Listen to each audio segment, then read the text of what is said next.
ಎಲ್ಲರಿಗೂ ನಮಸ್ಕಾರ. Audio video clear ಇದೆಯಾ? ಕ್ಲಿಯರ್ ಇದ್ರೆ ಚಾಟ್ ಬಾಕ್ಸ್ ಅಲ್ಲಿ ಹಾಕಿ. ವೆಲ್ಕಮ್ ಯಶೋಧ ಮೇಡಮ್, ಶಂಭುಲಿಂಗ ಅವರೇ, ರೂಪಶ್ರೀ ಮೇಡಮ್, ಬಾಬು ಅವರೇ, Anita G H. Anita G H ಅಂದ್ರೆ ಎಲ್ಲಿ ಅವರು? ದಯವಿಟ್ಟು ನೀವು ಚಾಟ್ ಬಾಕ್ಸ್ ಅಲ್ಲಿ ಹಾಕ್ಬೋದಾ? ಸೊ ಇವತ್ತಿನ ಕಾರ್ಯಕ್ರಮಕ್ಕೆ yes, okay, thank you Roopashree madam.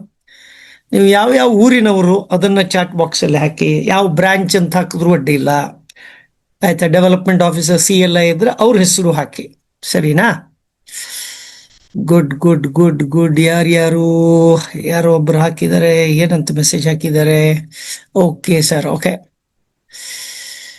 So ಇವತ್ತಿನ ದಿವಸ ಚಾರ್ಟರ್ಡ್ ಅಕೌಂಟೆಂಟ್ ಬರ್ತಾ ಇರೋದ್ರಿಂದ ನಿಮ್ದೇನಾದ್ರೂ ಪ್ರಶ್ನೆಗಳಿದ್ರೆ ಅದನ್ನು ಬರ್ಕೊಂಬಿಡಿ. ಎಲ್ಲಾರು ನೋಟ್ ಪ್ಯಾಡ್ ಅಲ್ಲೋ ಎಲ್ಲೋ ಒಂದ್ ಕಡೆ ಬರ್ಕೊಂಡು ಇಟ್ಕೊಂಡ್ಬಿಡಿ. S S.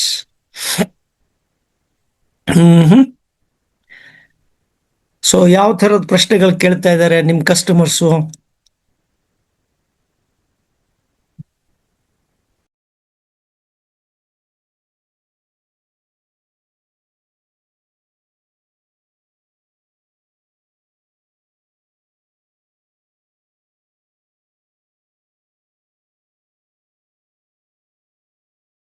ಬಳ್ಳಾರಿಯವರು, okay, wonderful wonderful. Okay, ಮತ್ ಯಾರ್ಯಾರು ಎಲ್ಲಿ ಅವರು?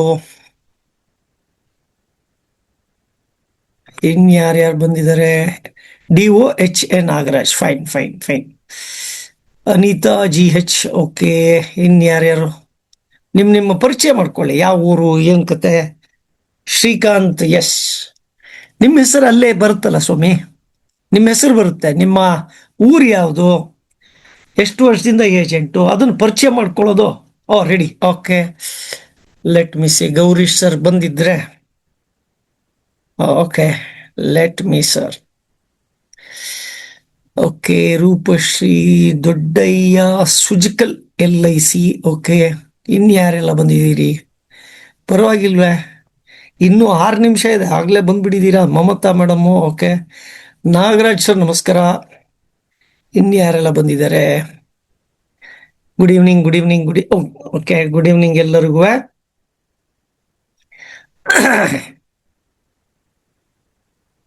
Malleshappa Basri Marad, okay.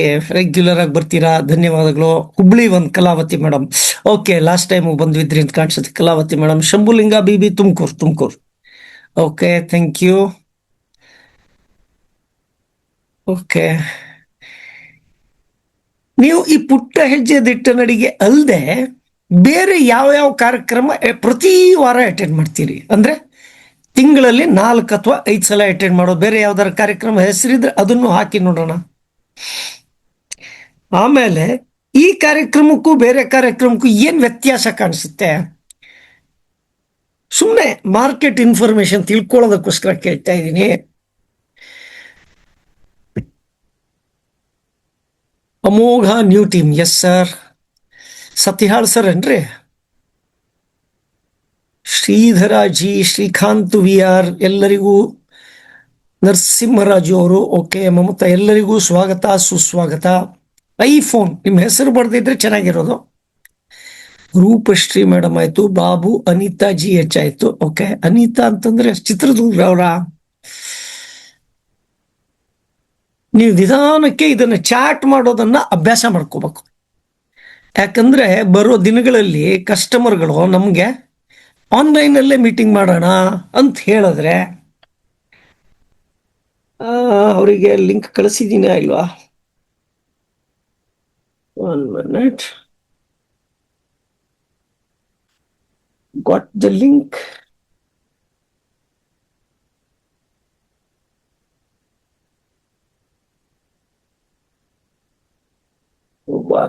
Just 1 minute. Bengaluru Subrahmanya Nagara, okay okay.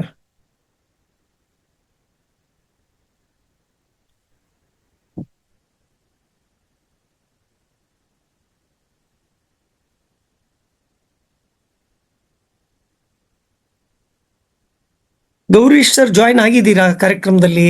ಏನ್ ಹೆಸರಲ್ಲಿ ಜಾಯ್ನ್ ಆಗಿದ್ದೀರಿ? 1 ನಿಮಿಷ ಚೆಕ್ ಮಾಡ್ತೀನಿ. ಇನ್ನು 7 ನಿಮಿಷ ಇದೆ.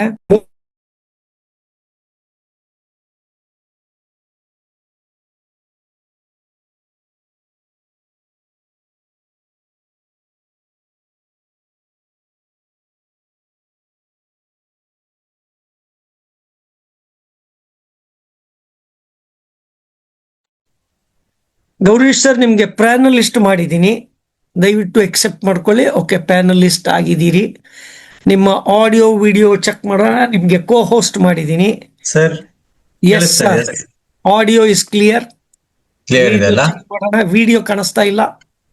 1 ಸೆಕೆಂಡ್. ಆರಾಮ್ಸೆ. ಇನ್ನೂ 2 ನಿಮಿಷ ಸಮಯ ಇದೆ. ಅಷ್ಟೊಳಗೆ Vani B okay, promote to panelist. Madam, ನಿಮ್ಗೆ ಪ್ಯಾನಲಿಸ್ಟ್ ಮಾಡಿದ್ದೀನಿ, ದಯವಿಟ್ಟು ಪ್ಯಾನಲಿಸ್ಟ್ ಆಗಿ ಜಾಯಿನ್ ಆಗಿ. Vani madam, okay. JCI, yes sir. Vani madam, promote to panelist. Good evening sir. Zoom app ಬಳಸಿ ಟೀಮ್ ಆರ್ಗನೈಸ್ ಮಾಡುವ ವಿಧಾನದ ಒಂದು ಕಾರ್ಯಕ್ರಮ ತಿಳಿಸಿಕೊಡಿ. ಇದ್ಯಾರಿದು? ಸುಜಕಲ್, ದೊಡ್ಡಯ್ಯ ಸುಜಕಲ್. ಎಲ್ಲಿಯವರು ನೀವು? ದೊಡ್ಡಯ್ಯ ಅವರು. ಒಂದು ಕೆಲಸ ಮಾಡೋಣ, ಈ ಕಾರ್ಯಕ್ರಮ ಆದಮೇಲೆ ನಿಮ್ಮೊಟ್ಟಿಗೆ ಪರ್ಸನಲಿ ಮಾತಾಡೋಣಂತೆ, ಸರಿನಾ ಸರ್? ನಿಮ್ಮದು ವಿಡಿಯೋ ಕ್ಲಿಯರ್ ಇದೆ, ಆಡಿಯೋ ಚೆಕ್ ಮಾಡಿದ್ದೀವಿ. Okay, Vani madam video audio check ಮಾಡಬೇಕು. Vani B decline to be promoted as panelist. ಏನಾಯ್ತು? ಮತ್ತೆ ರೀಜಾಯಿನ್ ಆಗ್ತಾ ಇದ್ದಾರೆ ಅಂತ ಕಾಣಿಸುತ್ತೆ. ಸರ್ ನಮಸ್ತೆ. ನಮಸ್ತೆ, ಜಾಯಿನ್ ಆಗಿದ್ದೀರಾ? ಹೌದು ಸರ್. ಓಕೆ, ನಿಮ್ದು ವಿಡಿಯೋ ಒಂದ್ಸಲ ಚೆಕ್ ಮಾಡ್ಕೊಳ್ಳಿ ವಾಣಿ ಮೇಡಮ್.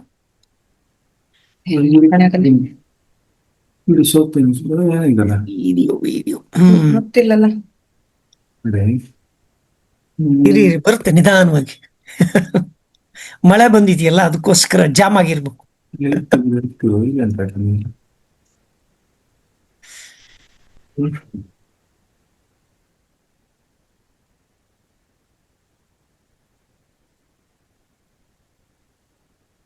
ಉಲ್ಟಾ ಬರ್ತಾ ಇದೆ. ನಾವು ಮಾಡ್ತಾ ಇರೋ ಕೆಲಸ ಇಷ್ಟು ಕಷ್ಟ ಇದೆ, ಗೊತ್ತು. ಓಕೆ, ಎಲ್ಲರಿಗೂ ಸ್ವಾಗತ, ಸುಸ್ವಾಗತ. ನಮ್ಮ ಈ ಪುಟ್ಟ ಹೆಜ್ಜೆ ದಿಟ್ಟ ನಡಿಗೆ ಕಾರ್ಯಕ್ರಮ ಪ್ರತಿ ವಾರದ ಕಾರ್ಯಕ್ರಮ. ಹಾಗೇನೆ ಪ್ರತಿ ವಾರ ನೀವುಗಳು ಕರ್ನಾಟಕದಾದ್ಯಂತ ಡೆವಲಪ್ಮೆಂಟ್ ಆಫೀಸರ್ಸ್ ಇರ್ಬೋದು, SBIs ಇರ್ಬೋದು, CLIS ಇರ್ಬೋದು, ಏಜೆಂಟ್ಸ್ ಇರ್ಬೋದು, ಸುಮಾರು ಜನ ರೆಗ್ಯುಲರ್ ಆಗಿ ಬರ್ತಾ ಇದ್ದೀರಿ. ನನಗನ್ಸಿದ ಮಟ್ಟಿಗೆ ನಿಮ್ಗೆಲ್ಲರಿಗೂ ಉಪಯೋಗನೂ ಆಗ್ತಾ ಇದೆ ಅಂದ್ಕೊಂಡಿದ್ದೀನಿ. ಹಾಗಾಗಿ ಪ್ರತಿ ವಾರನೂ ಬರ್ತಾ ಇದ್ದೀರಾ. ಸ್ವಲ್ಪ ದಿವಸದ ಮುಂಚೆ ಒಂದು ಸಂಡೇ ಒಂದಿಷ್ಟು ಜನರಿಗೆ ಸಿಕ್ಕೆ ನಾನು. ಒಂದು 350 ಜನ ಏಜೆಂಟ್ ಇರೋ ಕಡೆ ನಮ್ಗೆ ಯಾರೋ ಕರೆದಿದ್ರು. ಏನಿದು ಉಲ್ಟಾ ಆಗ್ತಾ ಇದೆಯಲ್ಲ, ಯಾಕೆ? What could be the issue? Anyway, ಪರವಾಗಿಲ್ಲ, let's see, sort it out.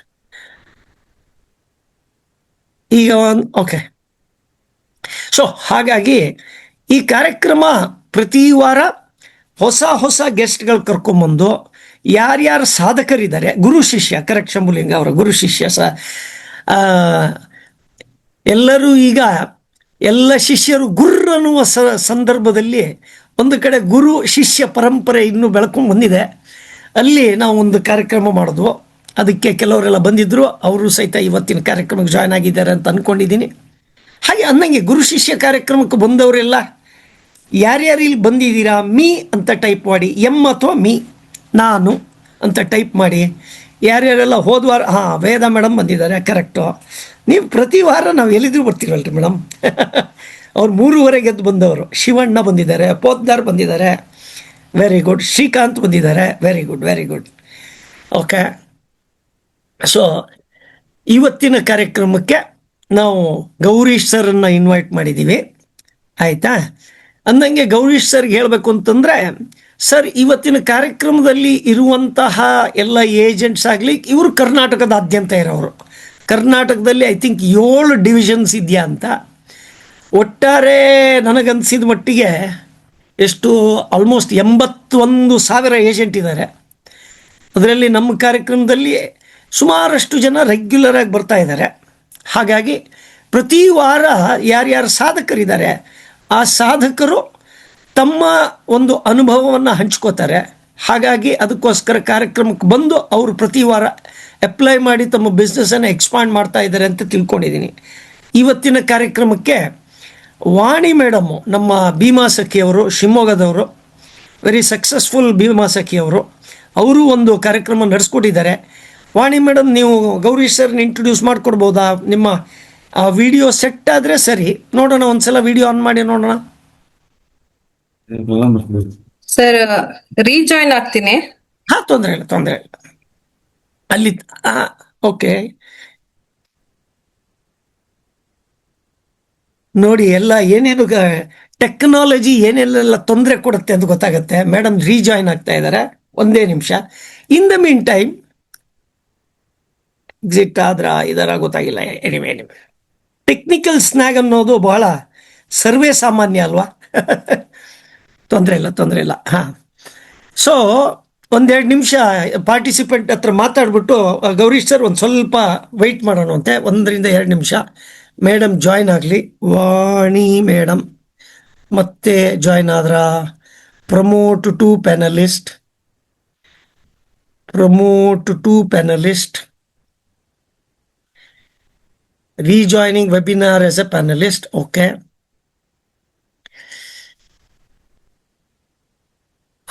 ಈಗ ಬಂದಿದ್ದಾರೆ. ಈಗ ವಿಡಿಯೋ ಆನ್ ಮಾಡಿ ನೋಡೋಣ.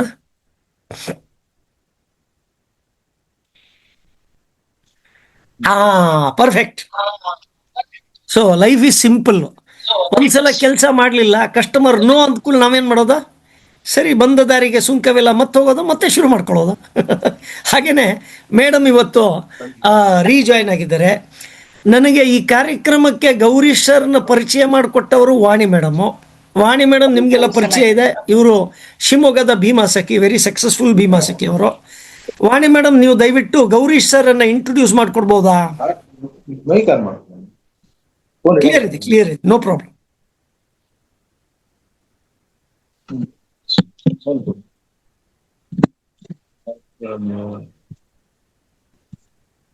S madam, perfect. ಹಾ ಸರ್, ಥ್ಯಾಂಕ್ ಯು ಸರ್. ಎಲ್ಲರಿಗೂ ಶುಭ ಸಂಜೆ. ಶಕ್ತಿ ಎಲ್ಲ ನಮ್ಮೊಳಗೆ ಇದೆ, ನಾವು ಏನು ಬೇಕಾದರೂ ಮಾಡಬಹುದು, ಎಲ್ಲವನ್ನೂ ಮಾಡಬಹುದು ಎಂಬ ಭಾವನೆಯನ್ನು ಹೊಂದಿರುವ ಇವರು 1991 ಫೆಬ್ರವರಿ 25ರಂದು ಕುಂದಾಪುರದಲ್ಲಿ ಶ್ರೀಮತಿ ಉಷಾ ವಸಂತ್ ಕುಮಾರ್ ಮತ್ತು ಶ್ರೀ KV ವಸಂತ್ ಕುಮಾರ್ ಅವರಿಗೆ ಜನಿಸಿದ ಇವರು ತಮ್ಮ ಬಾಲ್ಯ ಶಿಕ್ಷಣವನ್ನು ಶಿವಮೊಗ್ಗದಲ್ಲಿ ಮುಗಿಸಿ 2012ರಲ್ಲಿ ಬೆಂಗಳೂರಿನ ವಿಜಯ ಕಾಲೇಜಿನಲ್ಲಿ ತಮ್ಮ BCom ಪದವಿ ಶಿಕ್ಷಣವನ್ನು ಪೂರ್ಣಗೊಳಿಸಿರುತ್ತಾರೆ. ವೃತ್ತಿಯಲ್ಲಿ ಸನ್ನದು ಲೆಕ್ಕ ಪರಿಶೋಧಕರಾದ ಇವರು 2015ರಿಂದ ಶಿವಮೊಗ್ಗದಲ್ಲಿ ಕಾರ್ಯನಿರ್ವಹಿಸುತ್ತಿದ್ದಾರೆ. ಗೌರೀಶ್ ಅಂಡ್ ಕೋ ಹಾಗೂ SSGB ಅಸೋಸಿಯೇಟ್ಸ್ ಸಂಸ್ಥೆಯಲ್ಲಿ ಇನ್ಚಾರ್ಜ್ ಪಾರ್ಟ್ನರ್ ಆಗಿ ಕಾರ್ಯನಿರ್ವಹಿಸುತ್ತಿದ್ದರು. ಇವರು ಆದಾಯ ತೆರಿಗೆ, GST ತೆರಿಗೆ, ವಿವಿಧ ಸಂಸ್ಥೆಗಳು ಮತ್ತು ವಿವಿಧ ಬ್ಯಾಂಕ್ಗಳ Canara bank, SBI bank, syndicate bank ಮುಂತಾದ ವಿವಿಧ ಕ್ಷೇತ್ರಗಳಲ್ಲಿ ಲೆಕ್ಕ ಪರಿಶೋಧನಾ ಅನುಭವವನ್ನು ಪಡೆದಿದ್ದಾರೆ. ವಿವಿಧ ಹಂತಗಳಲ್ಲಿ ಆದಾಯ ತೆರಿಗೆ ಮತ್ತು GST ಅಧಿಕಾರಿಗಳ ಮುಂದೆ ಇವರು ತಮ್ಮ ಕಕ್ಷಿದಾರರ ಪರವಾಗಿ ಪ್ರತಿನಿಧಿಸುತ್ತಿರುತ್ತಾರೆ. ಹಾಗೂ ಇವರು ಅನೇಕ ವೇದಿಕೆಗಳಲ್ಲಿ GST ಮತ್ತು ಇನ್ಕಮ್ ಟ್ಯಾಕ್ಸ್ ಕುರಿತಾದ ಮಾಹಿತಿ ಮತ್ತು ತರಬೇತಿ ಕಾರ್ಯಾಗಾರಗಳನ್ನು ನೀಡಿರುತ್ತಾರೆ. ಇವರು ಸತತ 3 ವರ್ಷಗಳ ಕಾಲ ಕರ್ನಾಟಕ ರಾಜ್ಯ ಲೆಕ್ಕ ಪರಿಶೋಧಕರ ಸಂಘದ ಕಾರ್ಯಕಾರಿ ಮಂಡಳಿಯ ಸದಸ್ಯರಾಗಿರುತ್ತಾರೆ ಹಾಗೂ ಕರ್ನಾಟಕ ರಾಜ್ಯ ಲೆಕ್ಕ ಪರಿಶೋಧಕರ ಸಂಘದ ಕೌಶಲ್ಯಾಭಿವೃದ್ಧಿ ಸಮಿತಿ, ಮೊಪಾಸಿಲ್ ಸಬಲೀಕರಣ ಸಮಿತಿ ಮತ್ತು ಕಾರ್ಪೊರೇಟ್ ಮತ್ತು ಸಂಬಂಧಿತ ಕಾನೂನುಗಳ ಸಮಿತಿಯ ಅಧ್ಯಕ್ಷರಾಗಿ ಸೇವೆ ಸಲ್ಲಿಸಿದ್ದಾರೆ. JSA ಇಂಡಿಯಾದ ಪ್ರಮಾಣೀಕೃತ ರಾಷ್ಟ್ರೀಯ ತರಬೇತುದಾರರಾದ ಇವರು ವಿವಿಧ ಸ್ಥಳಗಳಲ್ಲಿ 100ಕ್ಕೂ ಹೆಚ್ಚು ವ್ಯಕ್ತಿತ್ವ ವಿಕಸನ ತರಬೇತಿಯನ್ನು ನೀಡಿರುತ್ತಾರೆ. ಕ್ರಿಕೆಟ್ ಆಟಗಾರರು ಆದ ಇವರು ಆ, ಶಿವಮೊಗ್ಗದ ಒಂದು ಪ್ರತಿಷ್ಠಿತ ಕ್ರಿಕೆಟ್ ಕ್ಲಬ್ನ ಸದಸ್ಯರಾಗಿರುತ್ತಾರೆ ಮತ್ತು ಕರ್ನಾಟಕ ರಾಜ್ಯ ಕ್ರಿಕೆಟ್ ಸಂಸ್ಥೆ ನಡೆಸುವ ಲೀಗ್ ಪಂದ್ಯಗಳಲ್ಲಿ ತಮ್ಮ ಕ್ಲಬ್ ಅನ್ನು ಪ್ರತಿನಿಧಿಸಿದ್ದಾರೆ. ಇವರು ಕರ್ನಾಟಕ ರಾಜ್ಯ ಕ್ರಿಕೆಟ್ ಸಂಸ್ಥೆ ನಡೆಸುವ ಜಿಲ್ಲಾ ಮಟ್ಟದ ಪಂದ್ಯಗಳಲ್ಲಿಯೂ ಭಾಗವಹಿಸಿದ್ದಾರೆ. ಇವರು ಶಿವಮೊಗ್ಗ ವಲಯದ ಕರ್ನಾಟಕ ಕ್ರಿಕೆಟ್ ಸಂಸ್ಥೆಯ ಒಂದು ಅವಧಿಗೆ ಹಣಕಾಸು ಸಮಿತಿಯ ಸದಸ್ಯರಾಗಿಯೂ ಕೂಡ ಕಾರ್ಯನಿರ್ವಹಿಸಿದ್ದಾರೆ. 2020ರಲ್ಲಿ ಜೆಸಿಐ ಶಿವಮೊಗ್ಗ ಮಲ್ನಾಡ್ ಘಟಕದ ಅಧ್ಯಕ್ಷರಾಗಿ ಸೇವೆ ಸಲ್ಲಿಸಿದ್ದಾರೆ. 2022ರಲ್ಲಿ ಜೆಸಿಐ ಭಾರತ ವಲಯ 24ರ ವಲಯ ಉಪಾಧ್ಯಕ್ಷರಾಗಿ ಸೇವೆಯನ್ನು ಸಲ್ಲಿಸಿದ್ದಾರೆ. 2023ರಲ್ಲಿ ಜೆಸಿಐ ಭಾರತ ವಲಯ 24ರ ಆಡಳಿತ ವಿಭಾಗದ ವಲಯ ನಿರ್ದೇಶಕರಾಗಿ ಸೇವೆಯನ್ನು ಸಲ್ಲಿಸಿದ್ದಾರೆ. 2025ರ ಸಾಲಿನ ಜೆಸಿಐ ಭಾರತ ವಲಯ 24ರ ವಲಯ ಅಧ್ಯಕ್ಷರಾಗಿ ಸೇವೆಯನ್ನು ಸಲ್ಲಿಸಿದ್ದಾರೆ. ಇವರ ಶ್ಲಾಘನೀಯ ಸೇವೆ ಮತ್ತು ಕಾರ್ಯಕ್ಷಮತೆಗಾಗಿ ಜೆಸಿಐ ಭಾರತದಿಂದ ಅತ್ಯುತ್ತಮ ವಲಯ ಅಧ್ಯಕ್ಷ ಪ್ರಶಸ್ತಿಯನ್ನು ನೀಡಿ ಗೌರವಿಸಲಾಗಿದೆ. 2026ರ ವರ್ಷಕ್ಕೆ ಇವರನ್ನು ಜೆಸಿಐ ಸಪ್ತಾಹ ಚಟುವಟಿಕೆಗಾಗಿ ಜೆಸಿಐ ಭಾರತ ರಾಷ್ಟ್ರೀಯ ಸಂಯೋಜಕರಾಗಿ ನೇಮಿಸಲಾಗಿದೆ. ವೈಯಕ್ತಿಕ ವಿವರಗಳು. ಇವರ ಮಡದಿ ಮಾಧುರಿ HC ಹಾಗೂ ಮುದ್ದಾದ ಮಗಳು ತ್ರಿಷಿಕಾ ಜಿ ಭಾರ್ಗವ್ ರವರೊಂದಿಗೆ ಸುಖ ಜೀವನ ನಡೆಸುತ್ತಿದ್ದಾರೆ. ಇವರೇ ಇಂದಿನ ಕಾರ್ಯಕ್ರಮದಲ್ಲಿ ವಿಮೆ ಮತ್ತು ತೆರಿಗೆ ನಿಯಮಗಳ ಬಗ್ಗೆ ಉಪಯುಕ್ತ ಮಾಹಿತಿ ನೀಡಲಿರುವಂತಹ ನಿಮ್ಮೆಲ್ಲರ ನೆಚ್ಚಿನ ಯಶಸ್ವಿ ಲೆಕ್ಕ ಪರಿಶೋಧಕರಾದ ಶ್ರೀಯುತ Gowrish Bhargav sir. Welcome you sir. Thank you. ನನ್ಗೂ ಹೆಮ್ಮೆ ಆಗುತ್ತೆ ಸರ್. ಝೋನ್ ಪ್ರೆಸಿಡೆಂಟ್ ಆದಾಗ ನಂಗೆ ಝೋನ್ ಡೈರೆಕ್ಟರ್ ಆಗಿ ಅವಕಾಶ ಸಿಕ್ಕಿತ್ತು. Thank you so much sir. ನಿಮ್ಮನ್ನ ಇಂಟ್ರೊಡ್ಯೂಸ್ ಮಾಡಿದ್ಕೆ thank you. Thank you Satish. Thank you Vani madam, thank you so much. ಚೆನ್ನಾಗಿ ಪರಿಚಯ ಮಾಡಿಕೊಟ್ರಿ. ಅದು ನನಗೆ ಗೌರೀಶ್ ಭಾರ್ಗವ ಸರ್ ಕುಂದಾಪುರದವ್ರು ಅಂತ ಗೊತ್ತಾಯಿತು. ಹೈಕ್ ವರ್ಕ್ ನಮ್ಮದು ಅಲ್ಲಿ ಅಂಪಾರ್ ಆಯಿತಾ. ಆಮೇಲೆ ಇಲ್ಲಿ ಕಲ್ತಿದ್ದು ವಿಜಯ ಕಾಲೇಜು, ನಾನಿರೋದು ಜಯನಗರ. ಹಾಗಾಗಿ ಅಲ್ಲಿ 2 ವಿಜಯ ಕಾಲೇಜ್ ಇದೆಯಲ್ಲ, ಒಂದು cool joint south end circle ಹತ್ರ ಇದೆಯಲ್ಲ, ಆ ವಿಜಯ ಕಾಲೇಜ್. ಆ ವಿಜಯ ಕಾಲೇಜ್, ಓಕೆ. ಯಾಕಂದ್ರೆ ಇಲ್ಲಿರೋ ಕಡೆ MK ಶ್ರೀಧರ್ ಅಂತ ಹೇಳಿ ಒಬ್ರು ಲೆಕ್ಚರರ್ ಇದ್ರು, ಪದ್ಮಾ ಅವಾರ್ಡಿ. ಅವರು ಪರಿಚಯ. ಅವರಿಗೂ ಸಾಧ್ಯ ಆದ್ರೆ ಕರ್ಕೊಂಬರೋಣ ನಮ್ಮ ಕಾರ್ಯಕ್ರಮಕ್ಕೆ ಒಂದು ದಿವಸ. ಅವರು ಈಗ ಎಲ್ಲಿ ಒಂದು ವೈಸ್ ಚಾನ್ಸಲರ್ ಆಗಿ ಕೆಲಸ ಮಾಡ್ತಾ ಇದ್ದಾರೆ. Anyway, thank you Gowrish sir. ನಿಮ್ಮ ಬಗ್ಗೆ ಕೇಳಿದ್ವಿ. ಹಾಗಾಗಿ ನಿಮ್ಮ ಒಂದು ಏನು ಎಕ್ಸ್ಪರ್ಟೈಸ್ ಇದೆ, ನಮಗೂ ಬಂದಿರುವಂತಹ ಕಾರ್ಯಕ್ರಮ ಯಾರ್ಯಾರು ಏಜೆಂಟ್ಸು ಅಥವಾ ಇನ್ಶೂರೆನ್ಸ್ ಪ್ರೊಫೆಷನಲ್ಸ್ ಅಂತ ಕರೆಯೋಣ, ಅವ್ರಿಗೆ ಗಮನಿಸಿದಾಗ ನೀವು ತೆರಿಗೆ ವಿಷಯವನ್ನು ಮಾತಾಡ್ತಾ ಇದ್ದೀರಿ. ಆದ್ದರಿಂದ ತೆರಿಗೆ ವಿಷಯ ಸ್ಟ್ರೇಟ್ ವಿಷಯಕ್ಕೆ ಬಂದ್ಬಿಡ್ತೀನಿ.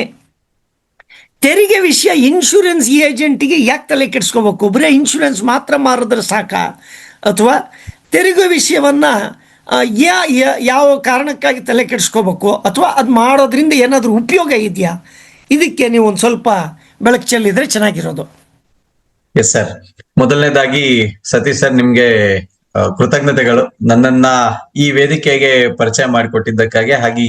ಹಾಗೂ ಇಷ್ಟೊಂದು ಜನ ತೆರಿಗೆ ಇನ್ಶೂರೆನ್ಸ್ ಪ್ರೊಫೆಷನಲ್ಸ್ ಏನಿದ್ದಾರೆ ಅವ್ರ ಜೊತೆ ಇಂಟ್ರಾಕ್ಟ್ ಮಾಡೋದಕ್ಕೆ, ಹಾಗೆ ಒಂದಷ್ಟು ನನ್ನ ವಿಚಾರಗಳನ್ನ, ತೆರಿಗೆ ಬಗ್ಗೆ ಗೊತ್ತಿರುವಂತಹ ವಿಚಾರಗಳನ್ನ ನಿಮ್ ಜೊತೆ ಶೇರ್ ಮಾಡೋದಕ್ಕೆ, ಅಂಡ್ ಇದರಿಂದ ತುಂಬಾ ಜನಕ್ಕೆ ಲಾಭ ಆಗತ್ತೆ ಅಂತ ಅನ್ಕೋತೀನಿ. ಯಾಕೆ ಅಂತಂದ್ರೆ ಇಲ್ಲಿ ಏನು ಇನ್ಶೂರೆನ್ಸ್ ಪ್ರೊಫೆಷನಲ್ಸ್ ಏನಿದ್ದಾರೆ ಅವ್ರುಗಳು ನೆಕ್ಸ್ಟ್ 200 ಜನ 300 ಜನ ಏನಿದ್ದಾರೆ, ಅವರು ಸಾವಿರಾರು ಜನನ್ನ ಭೇಟಿ ಮಾಡ್ತಿರ್ತಾರೆ. ಅವರಿಗೆ ಟ್ಯಾಕ್ಸೇಷನ್ ಬಗ್ಗೆ ಹೇಳ್ತಿರ್ತಾರೆ, ಯಾವ್ದು ಇನ್ಶೂರೆನ್ಸ್ ರಿಲೇಟೆಡ್. ಹಾಗಾಗಿ ಬಹಳ ಖುಷಿ ಆಗುತ್ತೆ ನಿಮ್ಗಳ ಜೊತೆ ಸೇರಿದ್ದು. Thank you so much for giving this opportunity. And Vani madam, ನಿಮ್ಗೂ thank you for introducing me to this platform. ಮೊದಲನೇದಾಗಿ ಟ್ಯಾಕ್ಸೇಷನ್ ಯಾಕೆ ಬೇಕು ಅನ್ನೋದೇ ವಿಚಾರ. ನಾವೆಲ್ಲರೂ ಏನು ಪ್ರೊಫೆಷನಲ್ಸ್ ಏನಿದೀವಿ, ಟ್ಯಾಕ್ಸ್ ಪ್ರೊಫೆಷನಲ್ಸ್, ಮೊದಲನೇದಾಗಿ ನಾವು ಸಿಟಿಸನ್ ಆಫ್ ದಿಸ್ ಕಂಟ್ರಿ. ನಾವೆಲ್ಲರೂ ಟ್ಯಾಕ್ಸ್ ಕಂಪ್ಲೇಂಟ್ ಆಗಿರ್ಬೇಕು. ಅದು ಫಸ್ಟ್ ಅಂಡ್ ಫಾರ್ಮೋಸ್ಟ್. ನನ್ನ ಇನ್ಕಮ್ ಟ್ಯಾಕ್ಸ್ ರಿಟರ್ನ್ಸ್ ಅಪ್ಲಿಕಬಿಲಿಟಿ ನನಗೆ ಗೊತ್ತಿರಬೇಕು, ನಾನು ಯಾವಾಗ ಟ್ಯಾಕ್ಸ್ ಕಟ್ಟಬೇಕು, ಯಾವಾಗ ರಿಟರ್ನ್ಸ್ ಫೈಲ್ ಮಾಡಬೇಕು ಅನ್ನೋದು ಗೊತ್ತಿರಬೇಕು. ಹಾಗಾಗಿ ನನಗೆ ಇದರ ಅವಶ್ಯಕತೆ ತುಂಬಾ ಇದೆ, ನನಗೆ ಗೊತ್ತಿರಲೇಬೇಕು. ತುಂಬಾ ಜನಕ್ಕೆ ಈ ಅವೇರ್ನೆಸ್ ಇಲ್ಲ. ಇನ್ಕಮ್ ಇರುತ್ತೆ, ಟ್ಯಾಕ್ಸ್ ರಿಟರ್ನ್ಸ್ ಫೈಲ್ ಮಾಡ್ಬೇಕೋ ಗೊತ್ತಿರಲ್ಲ, ಅವರಿಗೆ ಕನ್ಫ್ಯೂಷನ್ಸ್ ಇರುತ್ತೆ. ನಂದು ಆಲ್ರೆಡಿ ಟ್ಯಾಕ್ಸ್ TDS ಆಗ್ಬಿಟ್ಟಿದೆ ಅಂತ ಇರುತ್ತೆ, ನಾನು ಯಾಕೆ ಮತ್ತೆ ರಿಟರ್ನ್ಸ್ ಫೈಲ್ ಮಾಡ್ಬೇಕು ಅನ್ನೋ ಅಷ್ಟೆಲ್ಲ ಸುಮಾರಷ್ಟು ಗೊಂದಲಗಳಿದೆ. ಹಾಗಾಗಿ ಅದನ್ನೆಲ್ಲ ನಿವಾರಣೆ ಮಾಡ್ಕೊಳೋದಕ್ಕೋಸ್ಕರ ಆದ್ರೂ ಈ ತರ ಟ್ಯಾಕ್ಸೇಷನ್ ಬಗ್ಗೆ ಗೊತ್ತಿರಬೇಕು. ಅಂಡ್ ಟ್ಯಾಕ್ಸ್ ಪ್ರೊಫೆಷನಲ್ಸ್ ದಿನನಿತ್ಯ ಜನರನ್ನ ಭೇಟಿ ಮಾಡ್ತಾ ಇರ್ತಾರೆ. ಅಂಡ್ ಜನರಿಗೆ ಇನ್ಕಮ್ ಟ್ಯಾಕ್ಸ್ ಅಲ್ಲದೆ ಹೋದ್ರು ಇನ್ಶೂರೆನ್ಸ್ ಬಗ್ಗೆ ಪ್ರಮೋಷನ್ಸ್ ಮಾಡ್ತಾನೆ ಇರ್ತಾರೆ. ಬಟ್ ಜನರಿಗೆ ಆ ಇನ್ಶೂರೆನ್ಸ್ ಇಂದ ಟ್ಯಾಕ್ಸೇಷನ್ ಇಂಪ್ಯಾಕ್ಟ್ ಗಳು ತುಂಬಾ ಆಗ್ತಾ ಇರುತ್ತೆ. ಅವರಿಗೆ ಟ್ಯಾಕ್ಸ್ ಡಿಡಕ್ಷನ್ ಸಿಗ್ತಾ ಇರ್ಬೋದು, ಟ್ಯಾಕ್ಸ್ ಕಮ್ಮಿ ಆಗುವಂತದ್ದು ಇರ್ಬೋದು, ಅಥವಾ ಕಮ್ಮಿ ಆಗದೆ ಇರುವಂತದ್ದು ಇರ್ಬೋದು. ನಾವು ಹೇಳುವಂತದ್ದು ಅವರಿಗೆ ಸೂಟ್ ಆಗತ್ತೋ ಇಲ್ವೋ ಅನ್ನೋದಕ್ಕೋಸ್ಕರ ಆದ್ರೂ ನನಗೆ taxation with respect to income insurance ಪ್ರತಿಯೊಬ್ಬರಿಗೂ ಗೊತ್ತಿರಬೇಕು, ಏಜೆಂಟ್ ಗಳಿಗೆ ಅಂಡ್ ಪ್ರೊಫೆಷನಲ್ಸ್ಗೆ. ಇನ್ಶೂರೆನ್ಸ್ಗೆ ಏನೇನ್ ಟ್ಯಾಕ್ಸ್ ಬರುತ್ತೆ, ಅಂಡ್ ಅದು ಬಿಟ್ಟು ವೈಯಕ್ತಿಕವಾಗಿ ನನ್ನ ಇನ್ಕಮ್ ಟ್ಯಾಕ್ಸ್ ಹೇಗೆ, ನಾನು ಯಾಕೆ ಇನ್ಕಮ್ ಟ್ಯಾಕ್ಸ್ ರಿಟರ್ನ್ಸ್ ಫೈಲ್ ಮಾಡಬೇಕು ಅನ್ನೋದ್ರ ಬಗ್ಗೆ ಪ್ರತಿಯೊಬ್ಬರಿಗೂ ತಿಳುವಳಿಕೆ ಇರಲೇಬೇಕು. ಇದ್ರೆ ಸುಮಾರಷ್ಟು ಪೆನಾಲ್ಟೀಸ್, ಫೈನ್ಸ್, ನೋಟಿಸ್ ಗಳನ್ನ ಅವಾಯ್ಡ್ ಮಾಡ್ಕೊಳ್ಲಿಕ್ಕೆ ಸಾಧ್ಯ ಇದೆ ಇವತ್ತಿನ ಕಾಲದಲ್ಲಿ. ಹಾಗಾಗಿ ಗೊತ್ತಿರಬೇಕು. Wonderful sir, wonderful. ಅಲ್ಲ, ಯಾರು ಹೇಳ್ತಾರೆ ನಾವು ಮೊದಲು ಕೆಲಸ ಮಾಡೋದು ಸರ್ಕಾರಕ್ಕಾಗಿ, ಫಸ್ಟ್ ನಿರ್ಮಲಾ ಮೇಡಮ್ ಕಾಸು ಕೊಟ್ಬಿಡ್ಬೇಕು. ಯಾಕೆ ಅದಕ್ಕೆ LIC ಅವರು ಫಸ್ಟ್ ಕತ್ತರಿಸ್ಬಿಟ್ಟು ಉಳಿದಿದ್ದನ್ನು ಕೊಡ್ತಾರೆ ನಮಗೆ. ಸೊ ಹಾಗಾಗಿ ಹೆಂಗೂ ಕಟ್ಟೋದಂತೂ ಕಟ್ಟಾಯ್ತಲ್ಲ, ಇನ್ಯಾಕೆ ತಲೆ ಕೆಡಿಸ್ಕೊಳ್ಳೋ ಅಂತ ಅನ್ನೋದು ಕೆಲವರು ವಿಚಾರ. ಈಗ ಕಟ್ಟ ಆಗಿದ್ದ ದುಡ್ಡು ಅದು ವಾಪಸ್ ಬರುತ್ತಾ, ಅದು ಹೆಂಗೆ ಬರುತ್ತೆ ಅದನ್ನು ಆಮೇಲೆ ನೋಡೋಣವಂತೆ. ಹಾಗೆಯೇ ಎಲ್ಲರೂ ಹೇಳೋ ಥರ ತೆರಿಗೆ ಯೋಜನೆ ನಾವು ಮಾರ್ಚ್ 30ಕ್ಕೆ ನೆನಪಿಸ್ಕೊಳ್ಳೋದು. ಯಾಕಂದರೆ ಇಲ್ಲಿಗೆ ಬಂದ ಕೂಡಲೇ ನಾವು ಹುಡ್ಕೋದಲ್ವಾ. ಹಾಗಾಗಿ ಅದು ಯೋಜನೆನ ಎಮರ್ಜೆನ್ಸಿನ ಅಥವಾ ಅವ್ರೇನಾದರೂ tax plan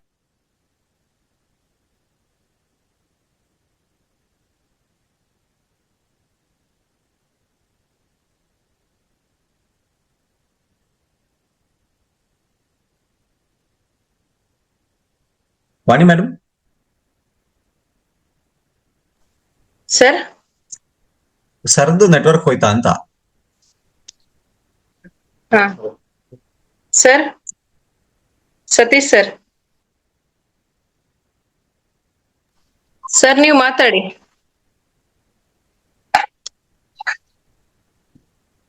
Satish sir phone ಮಾಡಿ.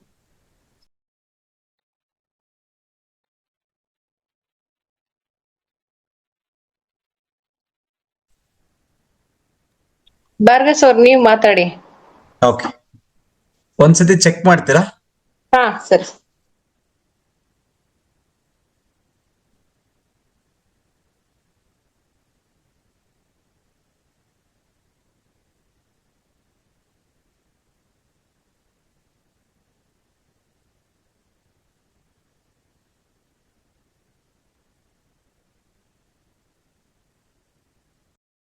ಡೇಟ್ ಆದ್ಮೇಲೆ ನಡೆಸ್ತಾ ಇದ್ದೇನೆ.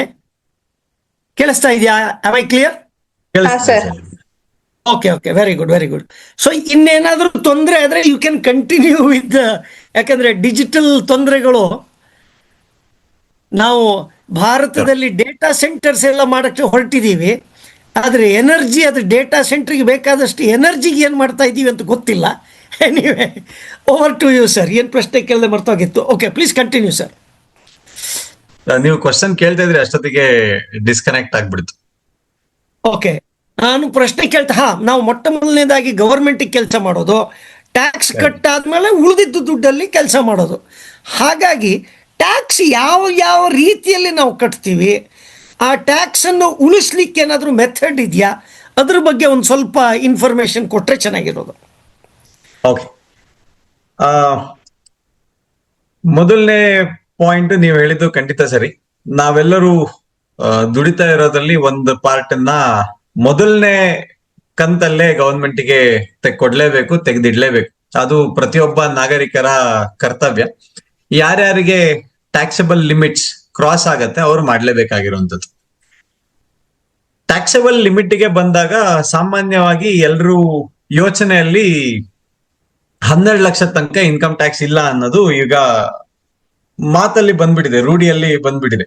ಹಂಗಾಗಿ 12 ಲಕ್ಷ ತನಕ ಇನ್ಕಮ್ ಟ್ಯಾಕ್ಸ್ ಇಲ್ವಲ್ಲ, ನಾನು ಯಾಕೆ ಇನ್ಕಮ್ ಟ್ಯಾಕ್ಸ್ ಕಟ್ಟಬೇಕು, ಯಾಕೆ ಇನ್ಕಮ್ ಟ್ಯಾಕ್ಸ್ ರಿಟರ್ನ್ಸ್ ಫೈಲ್ ಮಾಡಬೇಕು ಅನ್ನೋದು ತುಂಬಾ ಜನರ ಒಂದು ಕ್ವಶನ್. ನಾನು ಆಗ್ಲೇ ಹೇಳ್ದಂಗೆ, ಆದ್ರೆ ನನ್ನ ಇನ್ಕಮ್ 2.5 ಲಕ್ಷಕ್ಕಿಂತ ಜಾಸ್ತಿ ಇದೆ ಅಂತಂದ್ರೆ, ಇಲ್ಲೆಲ್ಲ ಏನು ಪ್ರೊಫೆಷನಲ್ಸ್ ಇರೋದ್ರಿಂದ ನಮ್ಗೆ 2 ರೀತಿ ಇನ್ಕಮ್ ಬರ್ತಾ ಇರುತ್ತೆ.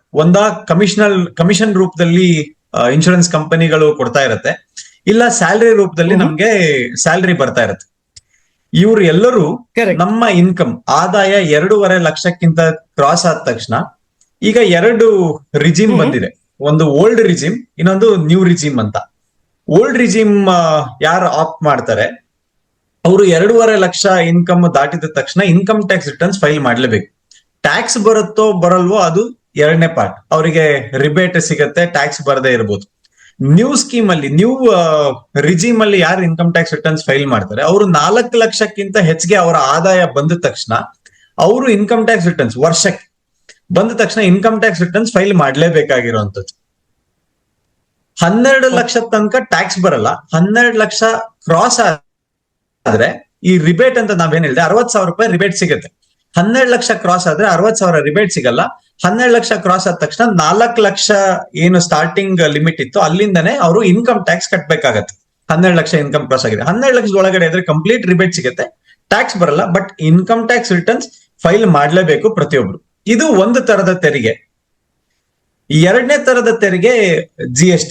2 ತರದ ತೆರಿಗೆ ನಮ್ಮ ಭಾರತ ದೇಶದಲ್ಲಿದೆ. ಒಂದು ಡೈರೆಕ್ಟ್ ಟ್ಯಾಕ್ಸ್, ಇನ್ನೊಂದು ಇಂಡೈರೆಕ್ಟ್ ಟ್ಯಾಕ್ಸ್. ಡೈರೆಕ್ಟ್ ಟ್ಯಾಕ್ಸ್ ಅಲ್ಲಿ ಇನ್ಕಮ್ ಟ್ಯಾಕ್ಸ್ ಬರುತ್ತೆ. ನನ್ನ ಆದಾಯ 4 ಲಕ್ಷ ಕ್ರಾಸ್ ಆದ್ರೆ ನಾನು ಇನ್ಕಮ್ ಟ್ಯಾಕ್ಸ್ ರಿಟರ್ನ್ಸ್ ಫೈಲ್ ಮಾಡಬೇಕು. 12 ಲಕ್ಷ ಕ್ರಾಸ್ ಆಗಿದೆ ಅಂತಂದ್ರೆ ಇನ್ಕಮ್ ಟ್ಯಾಕ್ಸ್ನು ನಾನು ಕಟ್ಟಬೇಕು. ಇದು ಆದಾಯ ತೆರಿಗೆ, ಇದು ಬರುತ್ತೆ. 2ನೇದು goods and services tax.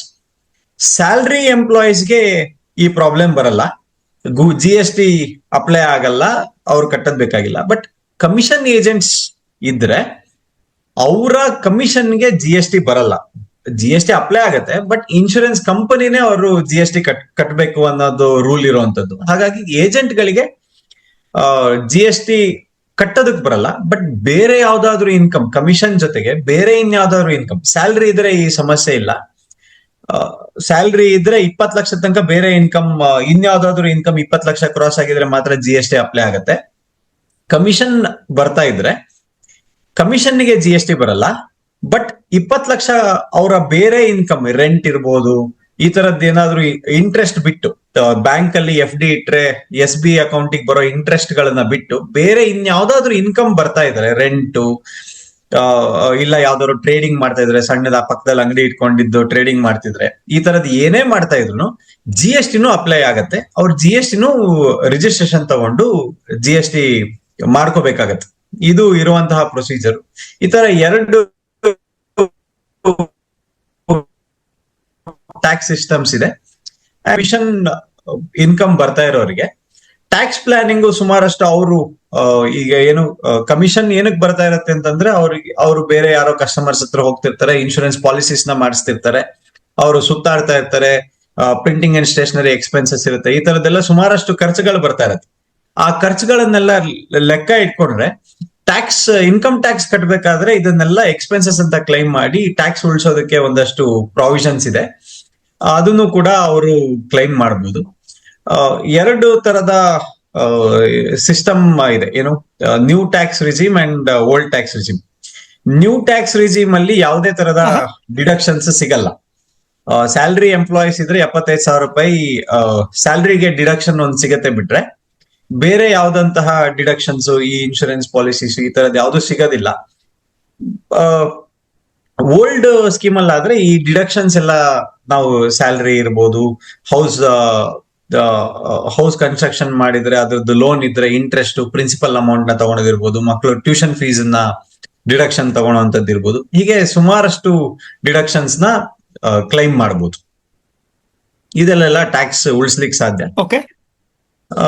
Otherwise news ಏನು ರಿಜಿಮ್ ಅಲ್ಲಿ ಹೋಗೋದಾದ್ರೆ ಬೇರೆ ಯಾವ್ದು ಡಿಡಕ್ಷನ್ಸ್, ಈ ತರದ್ ಯಾವ್ದು ನಾವು ಹಳೆ ಕಾಲದಲ್ಲಿ 80C ಡಿಡಕ್ಷನ್ಸ್ ಅಂತ ಹೇಳ್ತಿದ್ವಿ, ಆ ಡಿಡಕ್ಷನ್ಸ್ ಎಲ್ಲ ಈಗ ಸಿಗಲ್ಲ ನ್ಯೂ ರಿಜಿಮ್ ಅಲ್ಲಿ. ಓಕೆ. ಸೊ ಈಗ ಇನ್ನೊಂದು ಪ್ರಶ್ನೆ, ಆಸ್ ಅನ್ ಎಂಪ್ಲಾಯಿ ನನಗೊಂದು 20 ಲಕ್ಷ ರೂಪಾಯಿ ಇನ್ಕಮ್ ಇದೆ ಅಂತ ಇಟ್ಕೊಳ್ಳೋಣ, ಆಯ್ತಾ? ಬರೀ ಇದು ಇನ್ಕಮ್ ಮಾತ್ರ ನನಗೆ 20 ಲಕ್ಷ ಇದೆ, ಸ್ಯಾಲ್ರಿ ಮಾತ್ರ, ಬೇರೆ ಏನು ತಗೊಳ್ಳೋದು ಬೇಡ. ಆದರೆ ನಾನೀಗ ಆ ಕೆಲಸ ಬಿಟ್ಬಿಟ್ಟು ನನ್ನದೇ ಆದಂಥ ಇನ್ಶೂರೆನ್ಸ್ ಏಜೆನ್ಸಿ ತೊಗೊಂಡಿದ್ದೀನಿ. ಆಸ್ ಎ ಏಜೆಂಟ್ ನಾನು 20 ಲಕ್ಷ ತಗೊಳ್ತಾ ಇದ್ದೀನಿ ಆಸ್ ಎ ಕಮಿಷನ್. ಆವಾಗ 20 ಲಕ್ಷ ಇನ್ಕಮ್ ಇರುವಂತಹ ಸ್ಯಾಲರಿಡ್ ಮನುಷ್ಯನಿಗೆ ಎಷ್ಟು ಟ್ಯಾಕ್ಸ್ ಬರುತ್ತೆ?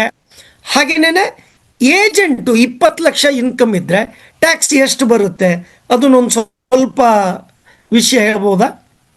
ಓಕೆ, ನಾನೊಂದು ಸ್ಕ್ರೀನ್ ಅನ್ನ ಶೇರ್ ಮಾಡ್ತೀನಿ. ಶೋರ್ ಸರ್, ನಿಮ್ಗೆ ನಾನು ಹೋಸ್ಟ್ ಮಾಡಿದ್ದೀನಾ? ಮಾಡ್ಬೋದು. ಬಂದಿದೆ. ಎಸ್, ಇದು ಸ್ಕ್ರೀನ್ ಎಲ್ಲರಿಗೂ ಕಾಣ್ತಾ ಇದೆ ಅಲ್ವಾ? ಕ್ಲಿಯರ್ ಆಗಿದೆ ಸರ್, ಕ್ಲಿಯರ್ ಆಗಿದೆ. ಈ ಈ ಒಂದು ಪ್ರಶ್ನೆಗೆ ಹೇಗೆ ಟ್ಯಾಕ್ಸ್ ರಿಜಿಮ್ಗಳು ವರ್ಕ್ ಆಗತ್ತೆ ಅನ್ನೋದು ಒಂದು ನೋಡೋಣ. ಪ್ಯೂರ್ಲಿ ಆಸ್ ಎ ನಾನು ಇನ್ಶೂರೆನ್ಸ್ ಆಫೀಸರ್ಸ್ ಆಗಿ, ಇನ್ಶೂರೆನ್ಸ್ ಏಜೆಂಟ್ಸ್ ಆಗಿ, ಇನ್ಶೂರೆನ್ಸ್ ಪ್ರೊಫೆಷನಲ್ಸ್ ಆಗಿ ಅಂಡ್ ಆರ್ ಸ್ಯಾಲರಿ ಎಂಪ್ಲಾಯಿ ಆಗಿ ನನ್ನ ಟ್ಯಾಕ್ಸೇಷನ್ ಸ್ಲ್ಯಾಬ್ಸ್ ಹೇಗ್ ಬರುತ್ತೆ, ಏನೇನೆಲ್ಲ ಡಿಡಕ್ಷನ್ಸ್ ನಾವು ಅವಾಗಲೇ ಬ್ರೀಫ್ ಆಗಿ ಡಿಸ್ಕಸ್ ಮಾಡಿದ್ವಿ. ಇನ್ ಡೀಟೇಲ್ ಆಗಿ ಒಂದಷ್ಟು ನೋಡೋಣ. ಮೊದಲನೇ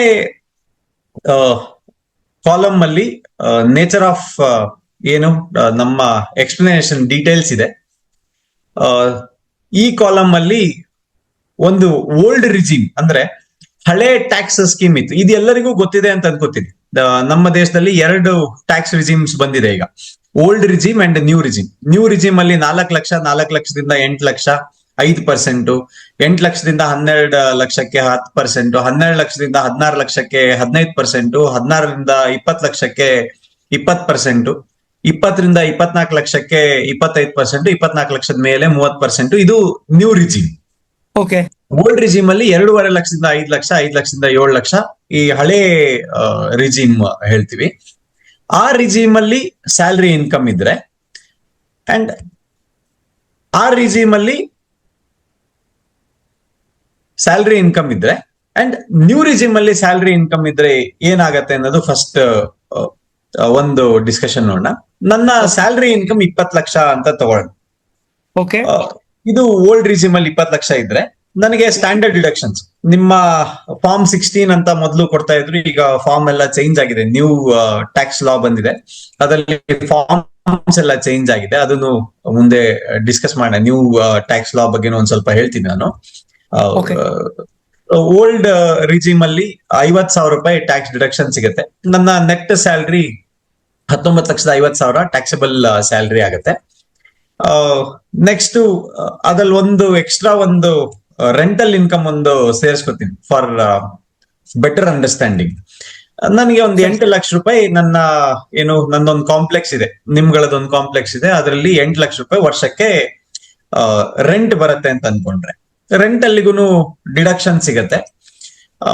ನಾನು ಕನ್ಸ್ಟ್ರಕ್ಷನ್ ಮಾಡಿದ್ರೆ ಸೆಲ್ಫ್ ಆಕ್ಯುಪೈಡ್ ನಂದೇ ಸ್ವಂತ ಮನೆಯನ್ನ ಕನ್ಸ್ಟ್ರಕ್ಷನ್ ಮಾಡಿದ್ರೆ 2 ಲಕ್ಷ ತನಕ ಓಲ್ಡ್ ಸ್ಕೀಮ್ ಅಲ್ಲಿ ಡಿಡಕ್ಷನ್ ಸಿಗತ್ತೆ. ಹೊಸ ಸ್ಕೀಮ್ ಅಲ್ಲಿ ಆ ಡಿಡಕ್ಷನ್ ಸಿಗೋದಿಲ್ಲ.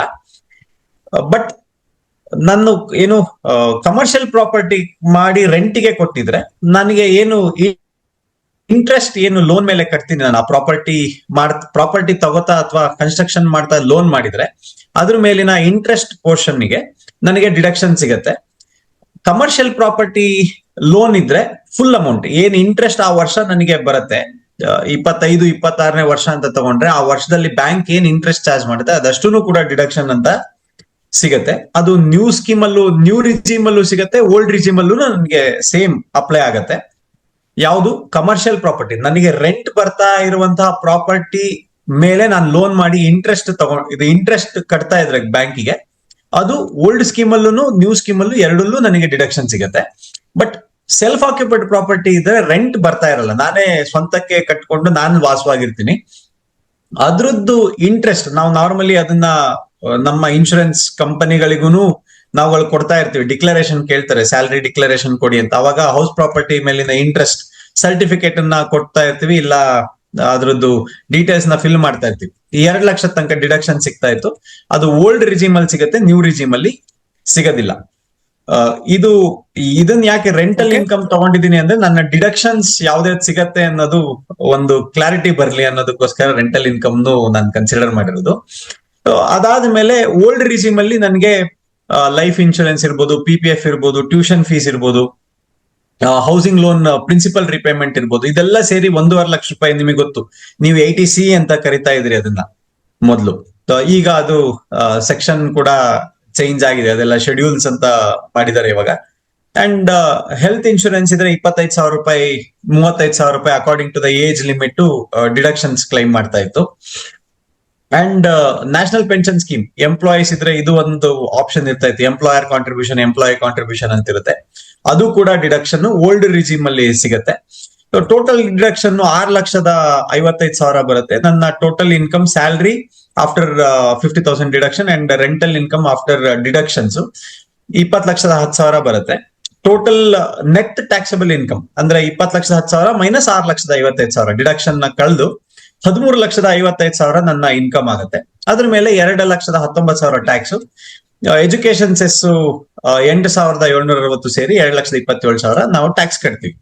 ಅದೇ ಸ್ಯಾಲರಿ ಇನ್ಕಮ್ ಇದ್ದು Okay. ನ್ಯೂ ರಿಜಿಮ್ ಅಲ್ಲಾದ್ರೆ ಏನಾಗುತ್ತೆ ಅಂದ್ರೆ ಸ್ಯಾಲರಿ ಸೇಮ್ ಇರುತ್ತೆ 20 ಲಕ್ಷ, ನನಗೆ ಸ್ಟ್ಯಾಂಡರ್ಡ್ ಡಿಡಕ್ಷನ್ 75,000 ನ್ಯೂ ರಿಜಿಮ್ ಅಲ್ಲಿ ಸಿಗುತ್ತೆ. ನನ್ನ net salary 19,25,000. Rental income 8 lakh, ಅದು as it is. Standard deduction 2,40,000 rental income ಗೆ ಅವೈಲೇಬಲ್ ಇರುತ್ತೆ, ಅದು ಹಾಗೆ ಸಿಗುತ್ತೆ. But house property, residential house ಪ್ರಾಪರ್ಟಿದು ಇಂಟ್ರೆಸ್ಟ್ ನನಗೆ ನ್ಯೂ ಸ್ಕೀಮ್ ಅಲ್ಲಿ ಬೆನಿಫಿಟ್ ಸಿಗೋದಿಲ್ಲ. ರೆಂಟೆಡ್ ಪ್ರಾಪರ್ಟಿ ಮೇಲಿನ ಇಂಟ್ರೆಸ್ಟ್ ಏನ್ ಕಟ್ತಾ ಇರ್ತೀನಿ ಲೋನ್ ಮೇಲೆ, ಅದ್ರದ್ದು benefit full amount as it is ಸಿಗುತ್ತೆ. ನನ್ನ ಸ್ಯಾಲರಿ, ಟ್ಯಾಕ್ಸಬಲ್ ಸ್ಯಾಲರಿ ಏನಾಗುತ್ತೆ 21,85,000 ಆಗುತ್ತೆ.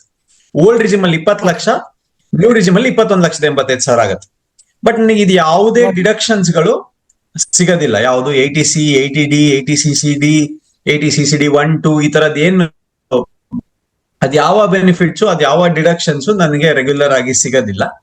ಬಟ್ NPS ಎಂಪ್ಲಾಯರ್ ಕಾಂಟ್ರಿಬ್ಯೂಷನ್ ಒಂದು portion as it is new scheme ಅಲ್ಲೂ ಅವೈಲೇಬಲ್ ಸಿಗುತ್ತೆ 2,80,000.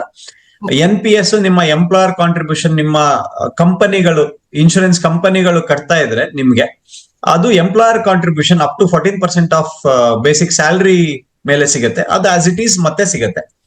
ನಮ್ಮ ಟ್ಯಾಕ್ಸಬಲ್ ಇನ್ಕಮ್ ಏನಾಗುತ್ತೆ ಅಂದ್ರೆ 19,05,000 ಆಗುತ್ತೆ. ಓಲ್ಡ್ ರಿಜಿಮ್ ಅಲ್ಲಿ 13,55,000.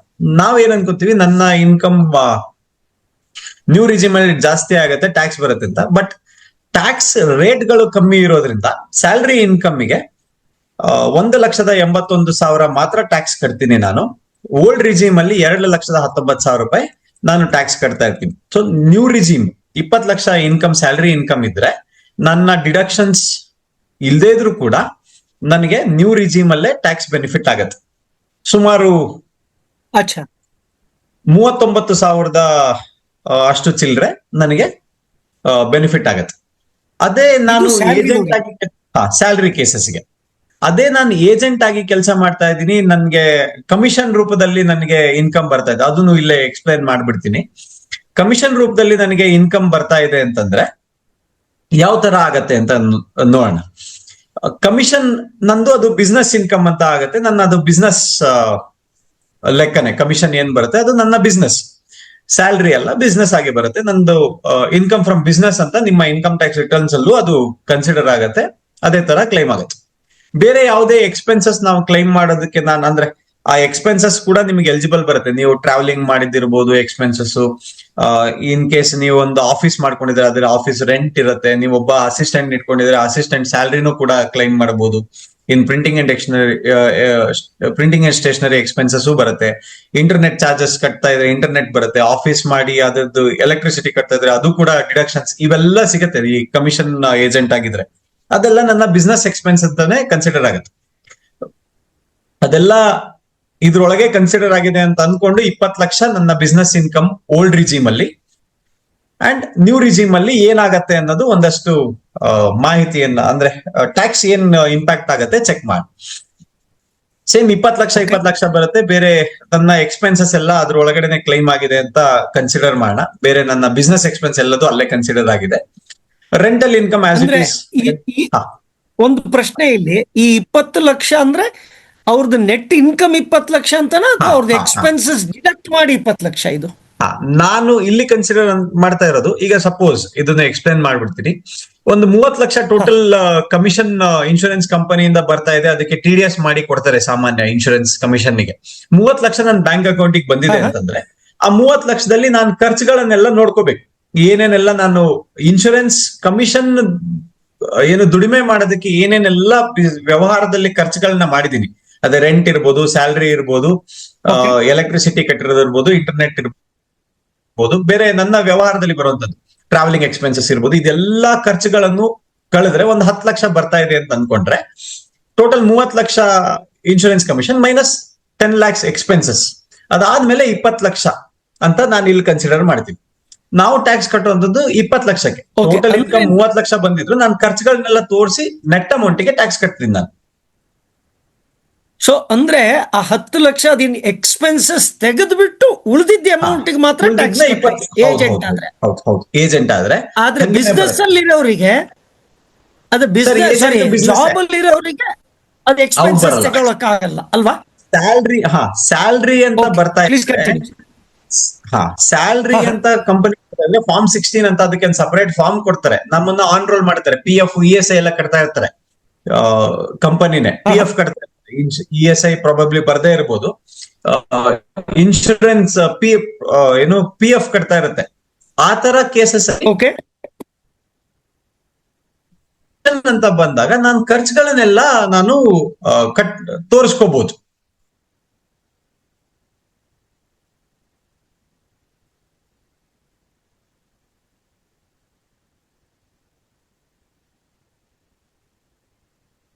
ಹಲೋ,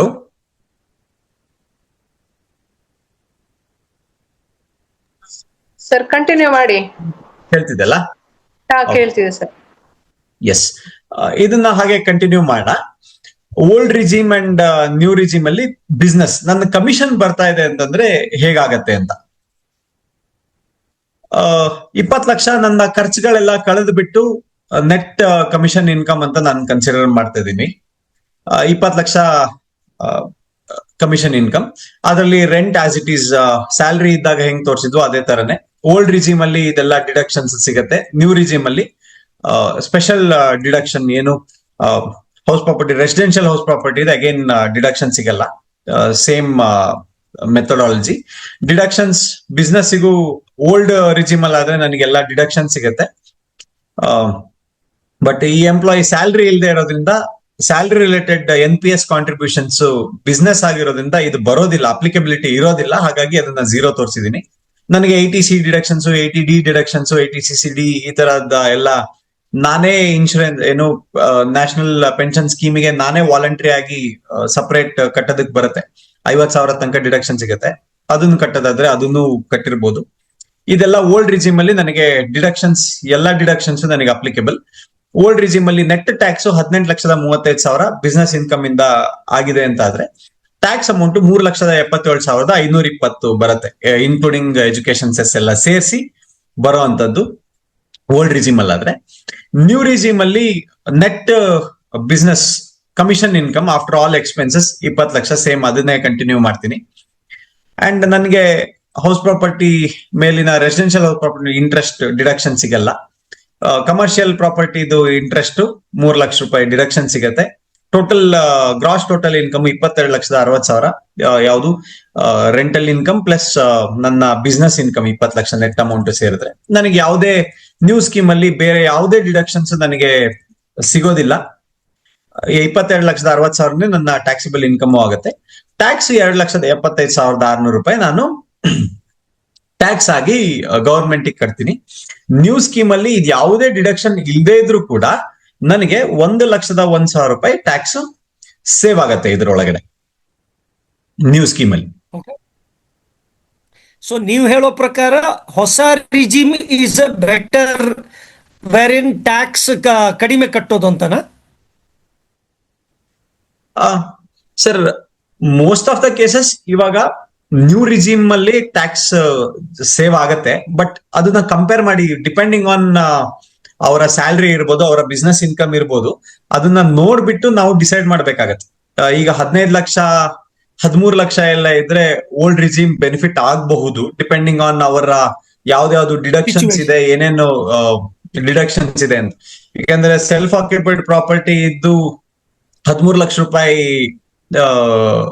ಸ್ಯಾಲ್ರಿ ಬರ್ತಾ ಇದ್ರೆ, ಇಲ್ಲ ಬಿಸ್ನೆಸ್ ಕಮಿಷನ್ ಬರ್ತಾ ಇದ್ರೆ, ಆ ಸೆಲ್ಫ್ ಆಕ್ಯುಪೈಡ್ ಇಂಟ್ರೆಸ್ಟ್ ಏನ್ ಕಟ್ತೀನಿ ಲೋನ್ ಮೇಲೆ ಅದು ಡಿಡಕ್ಷನ್ ಸಿಗುತ್ತೆ. ನಾನು 2 ಲಕ್ಷ 3 ಲಕ್ಷ ಕಟ್ಟಿದ್ರೆ ನನಗೆ ಟ್ಯಾಕ್ಸೇ ಬರೋದಿಲ್ಲ. ನ್ಯೂ ರಿಜಿಮ್ ಅಲ್ಲಿ ನಾನು ಟ್ಯಾಕ್ಸ್ ಕಟ್ಟಬೇಕಾಗತ್ತೆ 13 ಲಕ್ಷಕ್ಕೆ. ಹಾಗಾಗಿ ಪ್ರತಿ ಒಂದು ಕೇಸಲ್ಲೂ ಇದನ್ನ ಡಿಸೈಡ್ ಮಾಡ್ಬೇಕು, ಯಾವ್ದು ಮೋರ್ ಬೆನಿಫಿಟ್ ಇದೆ ಅನ್ನೋದು. ಈ ತರ calculation, old regime new regime calculation ಮಾಡ್ಕೊಂಡು ಯಾವ್ದು ಮೋರ್ ಬೆನಿಫಿಷಿಯಲ್ ಅದನ್ನ ನಾವು ಕ್ಲೈಂಟ್ಗೆ ಸಜೆಸ್ಟ್ ಮಾಡಬೇಕು. ಬಟ್ ಪಾಯಿಂಟ್ ಏನು ಅಂತಂದ್ರೆ, ಸ್ಯಾಲರಿ ಎಂಪ್ಲಾಯೀಸ್ ಅವ್ರು ರಿಟರ್ನ್ಸ್ ಫೈಲ್ ಮಾಡ್ಬೇಕಾದ್ರೆ ನ್ಯೂ ರಿಜಿಮ್ ಓಲ್ಡ್ ರಿಜಿಮ್ ಅನ್ನ ಕ್ಲೈಮ್ ಮಾಡಬಹುದು. ಒಂದು ಫಾರ್ಮ್ ಬರುತ್ತೆ, ಆ ಫಾರ್ಮ್ ಫೈಲ್ ಮಾಡ್ಬೇಕು. 10IA ಅಂತ ಬರುತ್ತೆ, ಆ ಫಾರ್ಮ್ ಅನ್ನ ಕ್ಲೈಮ್ ಮಾಡ್ಬೇಕು. ಹೊಸ ಸಿಸ್ಟಮ್ ಅದಕ್ಕೇನೋ ಆಗಿ ನ್ಯೂ ರಿಜಿಮೇ ಬರ್ತಾ ಇದೆ ಇವಾಗ ಎಲ್ಲರಿಗೂ.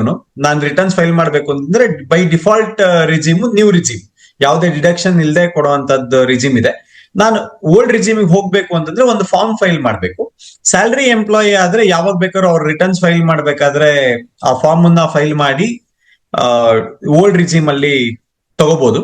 ಬಟ್ ಬಿಸ್ನೆಸ್ ಇದ್ರೆ, ಕಮಿಷನ್ ಇನ್ಕಮ್ ಬರ್ತಾ ಇದ್ರೆ, ನ್ಯೂ ರಿಜಿಮ್ ಅನ್ನ ಜುಲೈ ಒಳಗಡೆನೆ ನ್ಯೂ ರಿಜಿಮ್ ಇಂದ ಓಲ್ಡ್ ರಿಜಿಮ್ಗೆ ಶಿಫ್ಟ್ ಆಗ್ಬೇಕು. ಅಂದ್ರೆ ಫಾರ್ಮ್ ಅನ್ನು ಫೈಲ್ ಮಾಡಿ ಜುಲೈ 31 ಲಾಸ್ಟ್ ಡೇಟ್. ಅದಕ್ಕೆ ನನಗೆ ಓಲ್ಡ್ ರಿಜಿಮ್ ಬೆನಿಫಿಷಿಯಲ್ ಅಂತ ಅಂದ್ರೆ ಜುಲೈ 31 ಫಾರ್ಮ್ ಫೈಲ್ ಮಾಡಿ ಡಿಪಾರ್ಟ್ಮೆಂಟ್ ಇಂಟಿಮೇಷನ್ ಮಾಡಿ ನಾನು ಓಲ್ಡ್ ಸ್ಕೀಮ್ ಅಲ್ಲಿ ಟ್ಯಾಕ್ಸ್ ಕಟ್ತೀನಿ ಅಂತ ಇಂಟಿಮೇಷನ್ ಮಾಡ್ಬಿಟ್ಟು, ಆ ಫಾರ್ಮ್ ಇಂಟಿಮೇಷನ್ ಮಾಡೋದಕ್ಕಿರೋದು ಮಾಡ್ಬಿಟ್ಟು ನಾನು ಇನ್ಕಮ್ ಟ್ಯಾಕ್ಸ್ ರಿಟರ್ನ್ಸ್ ನ ಫೈಲ್ ಮಾಡ್ಬೇಕಾಗತ್ತೆ ಬಿಸ್ನೆಸ್ ಇನ್ಕಮ್ ಇದ್ರೆ. ಇದ್ರಲ್ಲಿ ಇನ್ನೊಂದು ವಿಚಾರ ಇಂಪಾರ್ಟೆಂಟ್ ಇದೆ. ಬಿಸ್ನೆಸ್ ಪೀಪಲ್ ಒಂದು ಸತಿ ನ್ಯೂ ಸ್ಕೀಮ್ ಇಂದ ಓಲ್ಡ್ ಸ್ಕೀಮಿಗೆ ಹೋಗ್ಬೋದು, ವಾಪಸ್ ಓಲ್ಡ್ ಸ್ಕೀಮ್ ಇಂದ ನ್ಯೂ ಸ್ಕೀಮ್ಗೆ ಮತ್ತೆ ಚೇಂಜ್ ಆಗಕ್ ಆಗಲ್ಲ ಅವ್ರ ಬಿಸ್ನೆಸ್ ಇನ್ಕಮ್ ಇರೋ ತನಕ. ಇದನ್ನ ಒಂಚೂರು ಸೂಕ್ಷ್ಮವಾಗಿ, Even as an agent, that is considered as business. yes, it's their business. So ಅದಕ್ಕೆ ವಾಪಸ್ ಹೋಗೋದಾದ್ರೆ ಅದನ್ನ ಮುಂಚೆನೆ ನಿರ್ಧಾರ ಮಾಡ್ಕೊಂಡು ಹೋಗಿ ಅಂತ. ಅವ್ರವರ ಟ್ಯಾಕ್ಸ್ ಕನ್ಸಲ್ಟೆಂಟ್ ನ ಒಂದ್ ಸ್ವಲ್ಪ ಇದ್ರ ರಿಲೇಟೆಡ್ ಕನ್ಸಿಡರ್ ಮಾಡ್ಬೇಕಾಗತ್ತೆ. ಯಾಕೆ ಅಂತಂದ್ರೆ ಅವರಿಗೆ ಕ್ಲಾರಿಟಿ ಜಾಸ್ತಿ ಇರುತ್ತೆ, ಅಂದ್ರೆ ಫೈಲ್ ಅನ್ನ ನೋಡ್ತಿರ್ತಾರಲ್ಲ. ಬಟ್ ನಾರ್ಮಲಿ ಇದು ಹಾಗೆ ಇರೋದು. Business people new regime by default ಬಂದಿರುತ್ತೆ, ಅದು ಬಿಸ್ನೆಸ್ ಅಲ್ಲೇ ಸ್ಯಾಲರಿ ಇರಲಿ. ಓಲ್ಡ್ ರಿಜಿಮಿಗೆ ಹೋಗ್ಬೇಕು, ಅದ್ರಲ್ಲಿ ಬೆನಿಫಿಟ್ ಜಾಸ್ತಿ ಇದೆ ಅಂತ ಆದ್ರೆ ನಾನು ಒಂದು ಫಾರ್ಮ್ ಫೈಲ್ ಮಾಡಿ ಓಲ್ಡ್ ರಿಜಿಮಿಗೆ ಹೋಗ್ಬೇಕು. ಬಟ್ ವಾಪಸ್ ಬರೋದಕ್ಕೆ ಬಿಸ್ನೆಸ್ ಪೀಪಲ್ಗೆ 2ನೇ ಸತಿ ಆಪ್ಷನ್ ಇರಲ್ಲ. ಓಲ್ಡ್ ರಿಜಿಮ್ ಅಲ್ಲೇ ಫೈಲಿಂಗ್ ಮಾಡ್ತಾ ಇರ್ಬೇಕಾಗತ್ತೆ.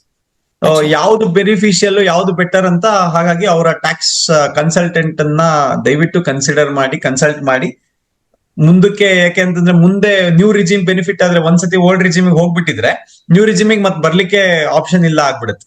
ಹಾಗಾಗಿ ಅವ್ರು ಅದನ್ನ ಒಂಚೂರು ಗಮನದಲ್ಲಿ ಇಟ್ಕೊಂಡು ಬಿಸ್ನೆಸ್ ಅಂದ್ರೆ ಕಮಿಷನ್ ಬರ್ತಾ ಇರೋರು ಸ್ವಲ್ಪ ಕೇರ್ ತಗೋಬೇಕಾಗತ್ತೆ ಈ ಮ್ಯಾಟರ್ ಒಳಗೆ. ಫೈನ್. ಸೊ 1-2 ನಿಮಿಷ ನಿಂತ್ಕೊಳ್ಳೋಣ. ಎಲ್ಲ ಪಾರ್ಟಿಸಿಪೆಂಟ್ಸ್ ಹೇಳಿದ್ದೆಲ್ಲ ಅರ್ಥ ಆಗ್ತಾ ಇದೆಯಾ ಅಥವಾ ಏನಾದರೂ ಪ್ರಶ್ನೆ ಇದೆಯಾ? ಯಾಕಂದ್ರೆ 1-2 ಸಲ ಕರೆಂಟ್ ಹೋಗಿದ್ರಿಂದ ನೀವು ಹಾಕಿದ ಚಾಟ್ ಬಾಕ್ಸ್ ಎಲ್ಲ ಆಚೆ ಆಗ್ಬಿಟ್ಟಿದೆ. ಆದ್ರಿಂದ ನಿಮ್ದು ಏನಾದ್ರು ಕ್ವಶನ್ ಇತ್ತು, ಇಲ್ಲಿ ತನಕ ಹೇಳಿದ ಅರ್ಥ ಆಗಿದೆ, ಅದು ದಯವಿಟ್ಟು ಚಾಟ್ ಬಾಕ್ಸಲ್ಲಿ ಹಾಕಿ 1-2 ನಿಮಿಷ. ಸೊ ಒಟ್ಟಾರೆ in summary, there are 2 types of regime, old regime, new regime. ಆದರೆ ನ್ಯೂ ರಿಜಿಮ್ ನಿಮ್ಗೆ ಸೂಟಬಲ್ ಆಗತ್ತಾ ಇಲ್ವಾ ಅದನ್ನು ದಯವಿಟ್ಟು ನೀವು ಟ್ಯಾಕ್ಸ್ ಕನ್ಸಲ್ಟೆಂಟ್ ಹತ್ರ ಕೇಳಿ ನಿರ್ಧಾರ ಮಾಡಿ. ಹಾಗೆಯೇ ಅಲ್ಲಿ ಹೋಗೋದಕ್ಕಿಂತ ಮುಂಚೆ ನೀವೇ ಎಲ್ಲ ಡಾಕ್ಯುಮೆಂಟ್ ಕೊಡಬೇಕಾಗಿತ್ತು. ಈಗ ಅವರೇ ಎಲ್ಲ ನೀವು ಹೋದ ಕೂಡಲೇ ನಿಮ್ಮ ಜಾತಕ ಅವರೇ ಹೇಳ್ಬಿಡ್ತಾರೆ, ಇಲ್ಲಿಂದ ಇಷ್ಟು ಬಂದಿದೆ, ಅಲ್ಲಿಂದ ಇಷ್ಟು ಬಂದಿದೆ ಅಂತ. ಸೊ ಹಾಗೆ ನೋಡ್ಲಿಕ್ಕೆ ಹೋದರೆ ಈ ಗವರ್ಮೆಂಟ್ ಬಂದ ಮೇಲೆ, ಈಗ ಈಗಿನ ಪ್ರೆಸೆಂಟ್ ಗವರ್ಮೆಂಟ್ ಬಂದ ಮೇಲೆ, ಓಕೆ, ಫಿಸಿಕಲಿ ಚಾಲೆಂಜ್ಡ್ ಆದವರಿಗೆ IT ಬೆನಿಫಿಟ್ಸ್ ಅದನ್ನು ಹೇಳಬೇಕಂತೆ. 1 ನಿಮಿಷ ನಾನು ಮಾತಾಡ್ಕೊಳ್ತೀನಿ, ಆಮೇಲೆ ಹೇಳಿ. ಈಗಿನ ಈ ಗವರ್ಮೆಂಟ್ ಬಂದಮೇಲೆ ಭಾಳ ಜನಕ್ಕೆ ಟ್ಯಾಕ್ಸ್ ತಪ್ಪಿಸ್ಲಿಕ್ಕೆ ಹೆದರಿಕೆ ಆಗ್ತಾ ಇದೆ.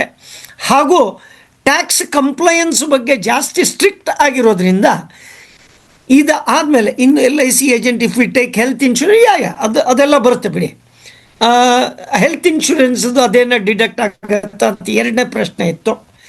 ಹಾಗೇನೇ ಈಗ ಇನ್ನೂ ಸೊ ಇದೆರಡನ್ನ ಅಡ್ರೆಸ್ ಮಾಡ್ಕೊಳ್ಳಿ, ಅದು ಮುಂದೆ ಹೇಳೋಣ ಅಂತ. Over to you sir. ಆ, ಇಲ್ಲಿರೋ ಕ್ವೈರೀಸಾ? ಹೌದು ಸರ್, ಒಂದ್ 2-3 ಕ್ವರೀಸ್ ಇತ್ತು. ಹಾ, ಅದನ್ನ ನೀವು ತಗೊಂಡ್ಲಾ? ನೋಡ್ತೀರಾ ಅಥವಾ ನಾನು ನೋಡಿ ಹೇಳ? ಇದೆ ನೋಡ್ತಿದ್ದೀನಿ. ಸರಿ ಇದರಲ್ಲಿ ಒಂದು ಕ್ವಶನ್ ಇದೆ. If my income is 45 lakhs as commission, whether we have to file GST okay. ಅನ್ನೋದು ಒಂದು ಕ್ವಶನ್. ಕಮಿಷನ್ ಏಜೆಂಟ್ ನಿಮ್ದು ಬರೀ ಕಮಿಷನ್ ಮಾತ್ರ ಇದ್ರೆ ಜಿ ಎಸ್ ಟಿ ರಿಜಿಸ್ಟ್ರೇಷನ್ ನಿಮಗೆ ಅಪ್ಲೈ ಆಗಲ್ಲ ಅಂಡ್ GST ರಿಟರ್ನ್ಸ್ ಫೈಲ್ ಮಾಡೋ ಅವಶ್ಯಕತೆ ಬರಲ್ಲ. ಬಟ್ ನಿಮ್ಮ ಕಮಿಷನ್ ಜೊತೆಗೆ ಬೇರೆ ಇನ್ಯಾವ್ದಾದ್ರು ಇನ್ಕಮ್ ಇದ್ರೆ, ಬೇರೆ ಯಾವ್ದಾದ್ರು ಬಿಸ್ನೆಸ್ ಇದ್ರೆ, ಅಥವಾ ಬೇರೆ ಯಾವ್ದಾದ್ರು ಪ್ರೊಫೆಷನ್ ಇದ್ರೆ, ಸಪೋಸ್ ನೀವು ಬೇರೆ ಇನ್ಯಾರೋ ಕನ್ಸಲ್ಟೆನ್ಸಿ ಮಾಡ್ಬೋದು. ನೀವು 10 ರೂಪಾಯಿ ಕನ್ಸಲ್ಟೆನ್ಸಿ ಮಾಡಿದ್ರು ನೀವು GST ರಿಜಿಸ್ಟ್ರೇಷನ್ ಮಾಡ್ಬೇಕಾಗತ್ತೆ. ಟೋಟಲ್ 45 lakhs ಕಮಿಷನ್ ಇರೋದ್ರಿಂದ 10 ರೂಪಾಯಿ ರೆಂಟಲ್ ಇನ್ಕಮ್ ಬಂದ್ರು GST ರಿಜಿಸ್ಟ್ರೇಷನ್ ಮಾಡಿ 10 ರೂಪಾಯಿಗೆ GST ಕಟ್ಬೇಕಾಗತ್ತೆ. 45 ಲಕ್ಷಕ್ಕೆ GST ಬರಲ್ಲ. ಬಟ್ ಅದನ್ನ ನಾನ್ ಟ್ಯಾಕ್ಸಬಲ್ GST ಅಂತ ತೋರ್ಸೋದಕ್ಕೆ ಒಂದು ಜಾಗ ಇದೆ, payable under reverse charge mechanism ಅಂತ. ಅದರಲ್ಲಿ ಈ 45 ಲಕ್ಷನ ಇನ್ಕಮ್ ಅನ್ನು ಡಿಕ್ಲೇರ್ ಮಾಡ್ಬೇಕು. ನೀವು ಬರೀ ಕಮಿಷನ್ ಇದೆಯಾ, ಕಮಿಷನ್ ಜೊತೆಗೆ ಇನ್ನೇನಾದ್ರೂ ಇನ್ಕಮ್ ಇದೆಯಾ ಅಂತ ಒಂದು ಸಾರಿ ನೀವುಗಳು ನೋಡ್ಕೋಬೇಕು. ನಿಮ್ಮ ಇನ್ಫಾರ್ಮೇಶನ್ ಡಿಪಾರ್ಟ್ಮೆಂಟ್ ಹತ್ರ ಆಲ್ರೆಡಿ ಇದೆ. ಇವಾಗ ನಿಮಗೆ ಕಮಿಷನ್ ಬರ್ತಾ ಇದೆಯೋ, ಬೇರೆ ಇನ್ನೇನಾದ್ರೂ ಇನ್ಕಮ್ ಇನ್ ದ ಸೆನ್ಸ್ ವ್ಯವಹಾರದ ಇನ್ಕಮ್ ನಾನು ಹೇಳ್ತಾ ಇರೋದು. ಶೇರ್ಸ್, ಮ್ಯೂಚುವಲ್ ಫಂಡ್ಸ್ ಅದೆಲ್ಲ ಈ ಇನ್ಕಮ್ ಅಲ್ಲಿ ಕನ್ಸಿಡರ್ ಆಗಲ್ಲ. GST ಅಪ್ಲಿಕಬಿಲಿಟಿಗೆ ಅದು ಬರಲ್ಲ, ಹಾಗಾಗಿ ಅದೆಲ್ಲ ಬರಲ್ಲ. ನಿಮ್ಗೆ ಕಮಿಷನ್ ಇನ್ಕಮ್ ಇದ್ದು ರೆಂಟಲ್ ಸಾಮಾನ್ಯವಾಗಿ ಬರುವಂತಹ ಒಂದಷ್ಟು ಏನು ಅಂತಂದ್ರೆ ಕಮಿಷನ್ ಇರುತ್ತೆ, ಒಂದು ಪ್ರಾಪರ್ಟಿ ಇರುತ್ತೆ, ಅದ್ರದ್ದು ರೆಂಟಲ್ ಇನ್ಕಮ್ ಬರ್ತಾ ಇರುತ್ತೆ, ಅದು ಬ್ಯಾಂಕ್ ಅಕೌಂಟಿಗೆ ಬರ್ತಿರುತ್ತೆ, ಅದನ್ನು ಇನ್ಕಮ್ ಟ್ಯಾಕ್ಸ್ ರಿಟರ್ನ್ಸ್ ಅಲ್ಲಿ ತೋರಿಸ್ತಾ ಇರ್ತಾರೆ. ಇಂಥ ಕೇಸಸ್ ಅಲ್ಲಿ ರೆಂಟಲ್ ಗೆ GST ಬರುತ್ತೆ. ಕಮರ್ಷಿಯಲ್ ಪ್ರಾಪರ್ಟಿ ಆದ್ರೆ, ರೆಸಿಡೆನ್ಷಿಯಲ್ ಪ್ರಾಪರ್ಟಿ ಆದ್ರೆ ಅದಕ್ಕೆ ಎಕ್ಸಾಮ್ಷನ್ ಇದೆ, ಅದಕ್ಕೆ ಬರೋದಿಲ್ಲ. ಕಮರ್ಷಿಯಲ್ ಪ್ರಾಪರ್ಟಿ ರೆಂಟಿಗೆ ಕೊಟ್ಟಿರ್ತಾರೆ, ಅಂಗಡಿಗೆ ಬಾಡಿಗೆ ಕೊಟ್ಟಿರ್ತಾರೆ, ಆ ಅಂಗಡಿಯಿಂದ ಬಾಡಿಗೆ ಬರ್ತಿರುತ್ತೆ. ಈ ತರದ ಕೇಸಸ್ ಅಲ್ಲಿ ಆ ರೆಂಟ್ಗೆ GST ಕಟ್ಟಬೇಕಾಗತ್ತೆ. ಕಟ್ಟಕ್ಕೆ ನಾವು ರಿಜಿಸ್ಟ್ರೇಷನ್ ಮಾಡ್ಬೇಕಾಗತ್ತೆ ಅವಾಗ, ಇಂಥ ಸಿಚುವೇಶನ್. ಆರ್ ಈ ಕಮಿಷನ್ ಬಿಸ್ನೆಸ್ ಜೊತೆ ಇನ್ನೊಂದು ಯಾವ್ದೋ ಒಂದು ಬಿಸ್ನೆಸ್ ಮಾಡ್ತಾ ಇರ್ತಾರೆ, ಅಂಗಡಿ ಮಾಡಿರ್ತಾರೆ, ಸ್ಟೇಷನರಿ ಅಂಗಡಿ ಮಾಡಿರ್ತಾರೆ, ಇಲ್ಲ ಪ್ರಾವಿಷನ್ ಸ್ಟೋರ್ಸ್ ಮಾಡಿರ್ತಾರೆ. ಈ ತರ ಸಾಮಾನ್ಯ ಇನ್ನೊಂದು ಯಾವ್ದಾದ್ರು ಬಿಸ್ನೆಸ್ ಅಲ್ಲಿ ಇನ್ವಾಲ್ವ್ ಆಗಿರ್ತಾರೆ. ಅಂತ ಕೇಸಸ್ ಅಲ್ಲಿ GST ರಿಜಿಸ್ಟ್ರೇಷನ್ ಅಪ್ಲಿಕೇಬಲ್ ಆಗತ್ತೆ ಅಂಡ್ ಅಪ್ಲಿಕಬಿಲಿಟಿ ಬರುತ್ತೆ. ಯಾಕೆ ಅಂತಂದ್ರೆ ನನ್ನ ಇನ್ಕಮ್ ಆಲ್ರೆಡಿ 20 ಲಕ್ಷ ದಾಟ್ಬಿಟ್ಟಿದೆ, ಅದು ಕಮಿಷನ್ ಇಂದ. ಕಮಿಷನ್ಗೆ GST ಬರ್ದೇ ಇದ್ರು ಇನ್ಕಮ್ 20 ಲಕ್ಷ ದಾಟಿರೋದ್ರಿಂದ ನನಗೆ GST ಅಪ್ಲೈ ಆಗತ್ತೆ. ನನ್ ಉಳ್ದಿರೋ ಇನ್ಕಮ್ಗೆ, ಕಮಿಷನ್ ಬಿಟ್ಟು ಬಂದಿರುವಂತಹ ವ್ಯವಹಾರದ ಇನ್ಕಮ್ಗೆ GST ಕಟ್ಬೇಕಾಗತ್ತೆ. ಅಗೇನ್ ಇದನ್ನ ಕೇಸ್ ಟು ಕೇಸ್ ಹೋಗುತ್ತೆ, ಯಾವ್ದಕ್ಕೆ GST ಬರುತ್ತೆ, ಯಾವ್ದಕ್ ಬರಲ್ಲ ಅನ್ನೋದು. ಅದನ್ನ ಡೀಟೇಲ್ ಆಗಿ ಮತ್ತೆ ಡಿಸ್ಕಸ್ ಮಾಡ್ಬೇಕಾಗತ್ತೆ. ಇದು ಇರುವಂತಹ ಪ್ರಾವಿಷನ್. ಹಂಗಾಗಿ ಅಲರ್ಟ್ ಆಗಿರ್ಬೇಕು. ನಾನು ಏನ್ ತೋರಿಸ್ತೀನಿ ಅದನ್ನ ಅಲರ್ಟ್ ಆಗಿರುವಂತದ್ದು ಬಹಳ ಒಳ್ಳೇದು. ನಾನು ಇನ್ಕಮ್ ಟ್ಯಾಕ್ಸ್ ಅಲ್ಲಿ ಡಿಕ್ಲೇರ್ ಮಾಡ್ಬೇಕಾದ್ರೆ ಯಾವ್ದನ್ನೆಲ್ಲ ನಾನು ತೋರಿಸ್ತಾ ಇರ್ತೀನಿ, ಅದಕ್ಕೆ GST ಅಪ್ಲಿಕಬಿಲಿಟಿನೂ ಸೈಮಲ್ಟೇನಿಯಸ್ಲಿ ನಾವು ಯೋಚನೆ ಮಾಡ್ಬೇಕು. ಸುಮ್ನೆ ಕೆಲವು ಸತಿ ಏನ್ ಮಾಡ್ತಾರೆ, ಟ್ಯಾಕ್ಸ್ ಪ್ರಾಕ್ಟಿಷನರ್ಸ್ ಲೋನಿಗೆ ಬೇಕು ಅಂತ ಏನೋ ಒಂದು ಹಾಕ್ಬಿಡ್ತಾರೆ, ಯಾವ್ದೋ ಬಿಸ್ನೆಸ್ ಇನ್ಕಮ್ ಅಂತ ಹೇಳಿ 44 AD ಅಂತೆಲ್ಲ ಪ್ರಾವಿಷನ್ ಇದೆ, ಅದ್ರಲ್ಲಿ ಹಾಕಿ ಮಾಡ್ಬಿಟ್ಟಿರ್ತಾರೆ. ಕಮಿಷನ್ ತೋರಿಸಿರ್ತಾರೆ, ಅದನ್ನು ತೋರಿಸ್ಬಿಡ್ತಾರೆ, ಸ್ವಲ್ಪ ಜಾಸ್ತಿ ಇನ್ಕಮ್ ತೋರ್ಸೋಣ ಅಂತ. ಇಂಥ ಕೇಸಸ್ ಅಲ್ಲಿ ನಾಳೆ ನೋಟಿಸ್ ಬಂದ್ರೆ ಬಹಳ ಸಮಸ್ಯೆ ಆಗತ್ತೆ. ಸ್ವಲ್ಪ ಹುಷಾರಾಗಿ ಇರ್ಬೇಕು ಇಂಥ ಕೇಸಸ್ ಅಲ್ಲಿ. ಇದು ಒಂದೇ ಇಂಡಸ್ಟ್ರಿ ಅಂತ ಕಾಣಿಸುತ್ತೆ. ಇಲ್ಲಿ ಬರ್ಬೇಕಾದ್ರೆ ದುಡ್ಡಿಲ್ಲ ಅನ್ನೋ ತೊಂದರೆ ಅಂತ ಬಂದಿರ್ತಾರೆ. ಇಲ್ಲಿ ಬಂದು ಕೆಲವಾರು 2-3 ವರ್ಷದಲ್ಲಿ ಇಷ್ಟು ಸಂಪಾದನೆ ಮಾಡ್ಬಿಟ್ಟು ಇಷ್ಟೆಲ್ಲ ದುಡ್ಡು ಮಾಡ್ಕೊಂಡು ಇಷ್ಟೆಲ್ಲ ತಲೆನೋವಿದ್ಯಾ ಅಂತ. ಅಂದ್ರೆ ದುಡ್ಡು ಇದ್ದವ್ರಿಗೆ ಒಂದು ತೊಂದರೆ ಅಂತೆ, ದುಡ್ಡು ಇರ್ಲಾರ್ದವ್ರಿಗೆ ಇನ್ನೊಂದು ತೊಂದರೆ. ಇಲ್ಲಿ ಇರೋರು ಸುಮಾರಷ್ಟು ಜನ ದುಡ್ಡು ಇರ್ಲಾರ್ದೆ ಇರೋ ತೊಂದರೆಯಿಂದ ದುಡ್ಡಿದ್ದು ತೊಂದರೆಗೆ ಬರ್ತಾ ಇದ್ದಾರೆ. That is a wonderful thing. ಆಮೇಲೆ ಇನ್ನೊಂದು ಏನು ಅಂದ್ರೆ, ಯಾರೋ ಪ್ರಶ್ನೆ ಕೇಳ್ತಾ ಇದ್ರು, ಅವರು ಬಂದಂಗಿಲ್ಲ ಅಥವಾ ಏನೋ ಪ್ರಾಬ್ಲಮ್ ಇರಬೇಕು. ಅವ್ರು ಕೇಳಿದ ಪ್ರಶ್ನೆ ಅವ್ರ ರೀತಿಯಲ್ಲೇ ಕೇಳ್ತೀನಿ. ಸರಿ, ನಾನು ಎಲ್ಲ ಕಸ್ಟಮರ್ಗಳು ರೊಕ್ಕ, ಅವ್ರದ್ದು ಪ್ರೀಮಿಯಂ ರೊಕ್ಕ ಎಲ್ಲ ನಮ್ಮ ಬ್ಯಾಂಕ್ ಅಕೌಂಟಿಗೆ ಕಟ್ಟಿಬಿಡ್ತಾರಲ್ರಿ. ಅಲ್ರಿ ಮತ್ತೆ ಎಲ್ಲ ಅದು ಮತ್ತೆ ತ್ರಾಸ ಆಕೈತೇನ್ರಿ ಅಂದ್ರೆ, ಇವರು ಒಂದು 250 ಪಾಲಿಸಿ ಮಾರಿದ್ದಾರೆ. ಈಗ 1-1.5 ಲಕ್ಷ ಪ್ರೀಮಿಯಂ ಏನಿದೆಯಲ್ಲ ಕಸ್ಟಮರ್ದು, ಅದು ಇವ್ರ ಅಕೌಂಟಿಗೆ ಬರ್ತಾ ಇದೆ. ಇವ್ರ ಅಕೌಂಟಿಗೆ ಬಂದುಬಿಟ್ಟು ಇವರು ದುಡ್ಡು ಕಟ್ತಾ ಇದ್ದಾರೆ LICಗೆ.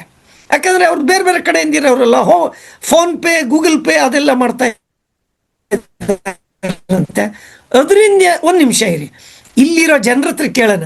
ಎಷ್ಟು ಜನ, ಎಲ್ಲ ಪಾರ್ಟಿಸಿಪೆಂಟಿಗೆ ಪ್ರಶ್ನೆ ಇದು, ಎಷ್ಟು ಜನ ಕಸ್ಟಮರು ನಿಮ್ಮ ಅಕೌಂಟಿಗೆ ದುಡ್ಡು ಹಾಕ್ತಾ ಇದ್ದಾರೆ? ಕಸ್ಟಮರ್ ಪ್ರೀಮಿಯಂ ದುಡ್ಡನ್ನು ನಿಮ್ಮ ಅಕೌಂಟಿಗೆ ಹಾಕ್ತಾರೆ. ನೀವು okay, yes sir, mine, okay, 2. O Narasimhaiah me. Manjunath yes sir me. Okay okay, ನೋಡಿ ನೋಡಿ ನೋಡಿ, ಇದೇನು ಅವ್ರ ದುಡ್ಡು ನಾವು ರೂಟ್ ಮಾಡ್ತಾ ಇದ್ದೀವಿ ಅಷ್ಟೇ. ನೀವು ಹೇಳ್ಬೋದು ಸ್ವಾಮಿ, ಅದಕ್ಕೆ ಏನೇನು ತೊಂದರೆ ಆಗತ್ತೆ ಅದನ್ನು ನೋಡೋಣಂತೆ. Over to you sir. ಇದೊಂದು ಪೆಕ್ಯುಲರ್ ಕೇಸ್. ಏನು ಬೇರೆಯವರ ದುಡ್ಡನ್ನು ನಾನು ಅಕೌಂಟಿಗೆ ಹಾಕಿಸ್ಕೊತೀನಿ, ನಾನು ಇನ್ಶೂರೆನ್ಸ್ ನ ಕಟ್ಟುವಂತ ತುಂಬಾ ಜನ ಇದನ್ನ ಮಾಡ್ತಾರೆ. ನಾವು ದಿನನಿತ್ಯ ನೋಡ್ತಾ ಅಲ್ಲ, ಇಲ್ಲಿ ಬಂದಿರೋರಲ್ಲಿ 90% ಅಂದ್ರೆ ಡೆವಲಪ್ಮೆಂಟ್ ಆಫೀಸರ್ ಬಿಟ್ಟು ಸಾಮಾನ್ಯ ಇದ್ದವ್ರು 90% ಸಾಮಾನ್ಯ ಎಲ್ಲಾ ಏಜೆಂಟ್ಗಳು ಇದನ್ನ ಮಾಡ್ತಾರೆ. ಇದು ಎಲ್ಲಿ ಇಂಪ್ಯಾಕ್ಟ್ ಆಗ್ಬೋದು ಅಂತಂದ್ರೆ, ನಾನು ಇನ್ಕಮ್ ಟ್ಯಾಕ್ಸ್ ಫೈಲಿಂಗ್ ಮಾಡ್ತಾ ಇರಲ್ಲ, ನಾನು ತುಂಬಾ ಸಣ್ಣ ಮಟ್ಟದಲ್ಲಿ ಮಾಡ್ತಾ ಇದ್ದೀನಿ, ನನ್ನ ಕಮಿಷನ್ ಇದೆ, ನಾನು ಹಾಗಾಗಿ ಇನ್ಕಮ್ ಟ್ಯಾಕ್ಸ್ ಅಪ್ಲೈ ಆಗ್ತಾ ಇಲ್ಲ ಅಂತ ಅನ್ಕೊಳ್ಳಿ. ಇದ್ರಲ್ಲಿ 2 ತರ, ಒಂದು ಅಕೌಂಟ್ ಟ್ರಾನ್ಸ್ಫರ್ ಆದಾಗ ಒಂದು ತರ ಆಗತ್ತೆ, ಕ್ಯಾಶ್ ಅನ್ನ ಡೆಪಾಸಿಟ್ ಮಾಡಿದಾಗ ಇನ್ನೊಂದ್ ತರ ಆಗತ್ತೆ. ಮೊದಲನೇದಾಗಿ ಕ್ಯಾಶ್ ಇಂದ ವಿಚಾರ ಹೇಳ್ಬಿಡ್ತೀನಿ, ಏನ್ ಸಮಸ್ಯೆ ಆಗ್ಬೋದು ಅಂತ. ಇನ್ಕಮ್ ಟ್ಯಾಕ್ಸ್ ಅಲ್ಲಿ ಒಂದು ರೂಲ್ ಇದೆ, ಏನು ಅಂತಂದ್ರೆ, ನನ್ನ SB ಅಕೌಂಟಿಗೆ 10 ಲಕ್ಷಕ್ಕಿಂತ ಹೆಚ್ಚಿಗೆ ಅಮೌಂಟ್ ಅನ್ನ ವರ್ಷ ಇಡೀ ಸೇರಿ, ಅಂದ್ರೆ ಸ್ವಲ್ಪನೇ ಸೇರಿ 10 ಲಕ್ಷಕ್ಕಿಂತ ಹೆಚ್ಚಿಗೆ ಅಮೌಂಟ್ ಅನ್ನ ನಾನು SB ಅಕೌಂಟಿಗೆ ಡೆಪಾಸಿಟ್ ಮಾಡ್ತಾ ಇದ್ರೆ, ಬ್ಯಾಂಕು ನನ್ನ ಈ SB ಅಕೌಂಟ್ ಡೀಟೇಲ್ಸ್ ನ ಇನ್ಕಮ್ ಟ್ಯಾಕ್ಸ್ ಡಿಪಾರ್ಟ್ಮೆಂಟ್ ಗೆ ಟ್ರಾನ್ಸ್ಫರ್ ಮಾಡೋದು. ಅಂದ್ರೆ ಅದು ರಿಪೋರ್ಟ್ ಫೈಲ್ ಮಾಡ್ತಾರೆ ಬ್ಯಾಂಕ್ನವರು, ಅದಕ್ಕೆ ಆನ್ಯುವಲ್ ಫೈನಾನ್ಷಿಯಲ್ ಸ್ಟೇಟ್ಮೆಂಟ್ಸ್ ಅಂತ ಹೇಳ್ತೀವಿ. ಇದು ಕಂಪಲ್ಸರಿ ಇನ್ಕಮ್ ಟ್ಯಾಕ್ಸ್ ಡಿಪಾರ್ಟ್ಮೆಂಟ್ ಗೆ ಹೋಗುತ್ತೆ. ಇನ್ಕಮ್ ಟ್ಯಾಕ್ಸ್ ಡಿಪಾರ್ಟ್ಮೆಂಟ್ ಏನ್ ಮಾಡ್ತಾರೆ, ಈ ಪ್ಯಾನ್ ನಂಬರ್ ನಾವೆಲ್ಲರೂ ಪ್ಯಾನ್ ಕಾರ್ಡ್ ಅನ್ನ, ಆಧಾರ್ ಕಾರ್ಡ್ ಅನ್ನ ಬ್ಯಾಂಕಿಗೆ ಲಿಂಕ್ ಮಾಡಿ ಆಗಿದೆ, ಪ್ಯಾನ್ ಅನ್ನ ಮತ್ತೆ ಆಧಾರ್ ಕಾರ್ಡ್ ಅನ್ನ ಲಿಂಕ್ ಮಾಡಾಗಿದೆ. ನಾನು ಪ್ಯಾನ್ ಕಾರ್ಡ್ ಕೊಡ್ಬೇಕು, ಇಲ್ಲ ಆಧಾರ್ ಕಾರ್ಡ್ ಬ್ಯಾಂಕಿಗೆ ಕೊಡ್ಲೇಬೇಕು. ಪ್ಯಾನ್ ಕಾರ್ಡ್ ಕೊಟ್ಟಿಲ್ಲ ಅಂದ್ರೆ ಆಧಾರ್ ಕಾರ್ಡ್ ಅನ್ನ ರಿಪೋರ್ಟ್ ಮಾಡ್ತಾರೆ, ಪ್ಯಾನ್ ಕಾರ್ಡ್ ಇದ್ರೆ ಪ್ಯಾನ್ ಕಾರ್ಡ್ ಅನ್ನೇ ಬ್ಯಾಂಕ್ನವರು ಇನ್ಕಮ್ ಟ್ಯಾಕ್ಸ್ ಗೆ ರಿಪೋರ್ಟ್ ಮಾಡ್ತಾರೆ. ಅಲ್ಲಿಗೆ ನನ್ನ ಒಂದು ಆಧಾರ್ ಕಾರ್ಡ್ ಅಥವಾ ಪ್ಯಾನ್ ಕಾರ್ಡ್ ಹೋಗ್ಬಿಟ್ಟಿರುತ್ತೆ ಅಲ್ಲಿಗೆ ಇನ್ಕಮ್ ಟ್ಯಾಕ್ಸ್ ಡಿಪಾರ್ಟ್ಮೆಂಟ್. ನಾನು ಇನ್ಕಮ್ ಟ್ಯಾಕ್ಸ್ ಫೈಲ್ ಮಾಡ್ತಾ ಇದೀನಾ ಇಲ್ವಾ ಅನ್ನೋದು, ಪ್ಯಾನ್ ಕಾರ್ಡ್ ಇದ್ರೆ ಫೈಲ್ ಮಾಡ್ತಾ ಇದೆಯಾ ಇಲ್ವಾ ಅಂತ ಚೆಕ್ ಮಾಡ್ತಾರೆ. ಪ್ಯಾನ್ ಕಾರ್ಡ್ ಇಲ್ವಾ, ಆಧಾರ್ ಕಾರ್ಡ್ ಅಲ್ಲಿ ಏನು ಅಡ್ರೆಸ್ ಇರುತ್ತೆ, ಈ ಅಡ್ರೆಸ್ ಗೆ ಇನ್ಕಮ್ ಟ್ಯಾಕ್ಸ್ ಡಿಪಾರ್ಟ್ಮೆಂಟ್ ನೋಟಿಸ್ ಕಳ್ಸೋದಕ್ಕೆ ಒಂದು ಅವಕಾಶ ಇದೆ. ಪ್ಯಾನ್ ಕಾರ್ಡ್ ಇದ್ರೆ ಪ್ಯಾನ್ ಕಾರ್ಡ್ ಅಲ್ಲಿ ಏನು ಅಡ್ರೆಸ್ ಇರುತ್ತೋ ಆ ಅಡ್ರೆಸ್ ಗೆ ನೀವು ಇನ್ಕಮ್ ಟ್ಯಾಕ್ಸ್ ರಿಟರ್ನ್ಸ್ ಫೈಲ್ ಮಾಡ್ತಾ ಇಲ್ಲ, ನಿಮ್ಮ ಇನ್ಕಮ್ ಬ್ಯಾಂಕ್ ಒಳಗಡೆ 10 ಲಕ್ಷಕ್ಕಿಂತ ಜಾಸ್ತಿ ಡೆಪಾಸಿಟ್ ಆಗಿದೆ, ನೀವು ಯಾಕೆ ಇನ್ಕಮ್ ಟ್ಯಾಕ್ಸ್ ಕಟ್ತಾ ಇಲ್ಲ, ಅದಕ್ಕೆ ಎಕ್ಸ್ಪ್ಲನೇಷನ್ ಕೊಡಿ ಅಂತ. ಈ ತರ ತುಂಬಾ ಕೇಸಸ್ ಬಂದಿದೆ, ನಾವೇನೆ ತುಂಬಾ ರಿಪ್ಲೈಗಳನ್ನ ಹ್ಯಾಂಡಲ್ ಮಾಡಿದೀವಿ. ಈ ತರ ಇಶ್ಯೂಸ್ ಬ್ಯಾಂಕ್ ಅಲ್ಲಿ ಡೆಪಾಸಿಟ್ ಆಗಿರುತ್ತೆ, ಬೇರೆ ಬೇರೆ ಕಾರಣಗಳಿಗೆ ಮಾಡಿರ್ತಾರೆ. ಇದು ಪರ್ಟಿಕ್ಯುಲರ್ ಕೇಸ್ ಅಲ್ಲಿ ಕ್ಲೈಂಟ್ಗಳು, ಸರ್ ನನ್ನ ಹತ್ರ ಕ್ಯಾಶ್ ಇದೆ, ನೀವು ನನ್ನ ಇನ್ಶೂರೆನ್ಸ್ ಕಟ್ಟಿ ಅಂತ ಹೇಳ್ತಾರೆ. ನಾವು ತಗೊಂಡೋಗಿ ನಾನು ಬ್ಯಾಂಕಿಗೆ ಹಾಕ್ತೀನಿ, ಬ್ಯಾಂಕಿಗೆ ಹಾಕಿ ನಾನು ಇನ್ಶೂರೆನ್ಸ್ ನ ಕಟ್ಟಿ ಕೊಟ್ಟಿರ್ತೀನಿ. ಬಟ್ ನಾನು ಫೈನಲಿ ಇನ್ಕಮ್ ಟ್ಯಾಕ್ಸ್ ಡಿಪಾರ್ಟ್ಮೆಂಟ್ ಗೆ ರಿಪ್ಲೈ ಕೊಟ್ಟು ಸೇವ್ ಆಗ್ಬೋದು. ಸೇವ್ ಆಗೋದು ಹೇಗೆ ಅಂತ ನೋಡೋಣ. ಬಟ್ ನೋಟಿಸ್ ಅಂತೂ ರಿಟರ್ನ್ಸ್ ಫೈಲ್ ಮಾಡದೇ ಇದ್ರೆ ನೋಟಿಸ್ ಬರುವಂತಹ ಒಂದು ಸಾಧ್ಯತೆಗಳು ಜಾಸ್ತಿ ಸಂಗತಿ ಅಂತೆ. ಈ ಇನ್ಸಿಡೆಂಟ್ಸ್, ಈ ಸಿಚುವೇಶನ್ ಖಂಡಿತ ಇದೆ.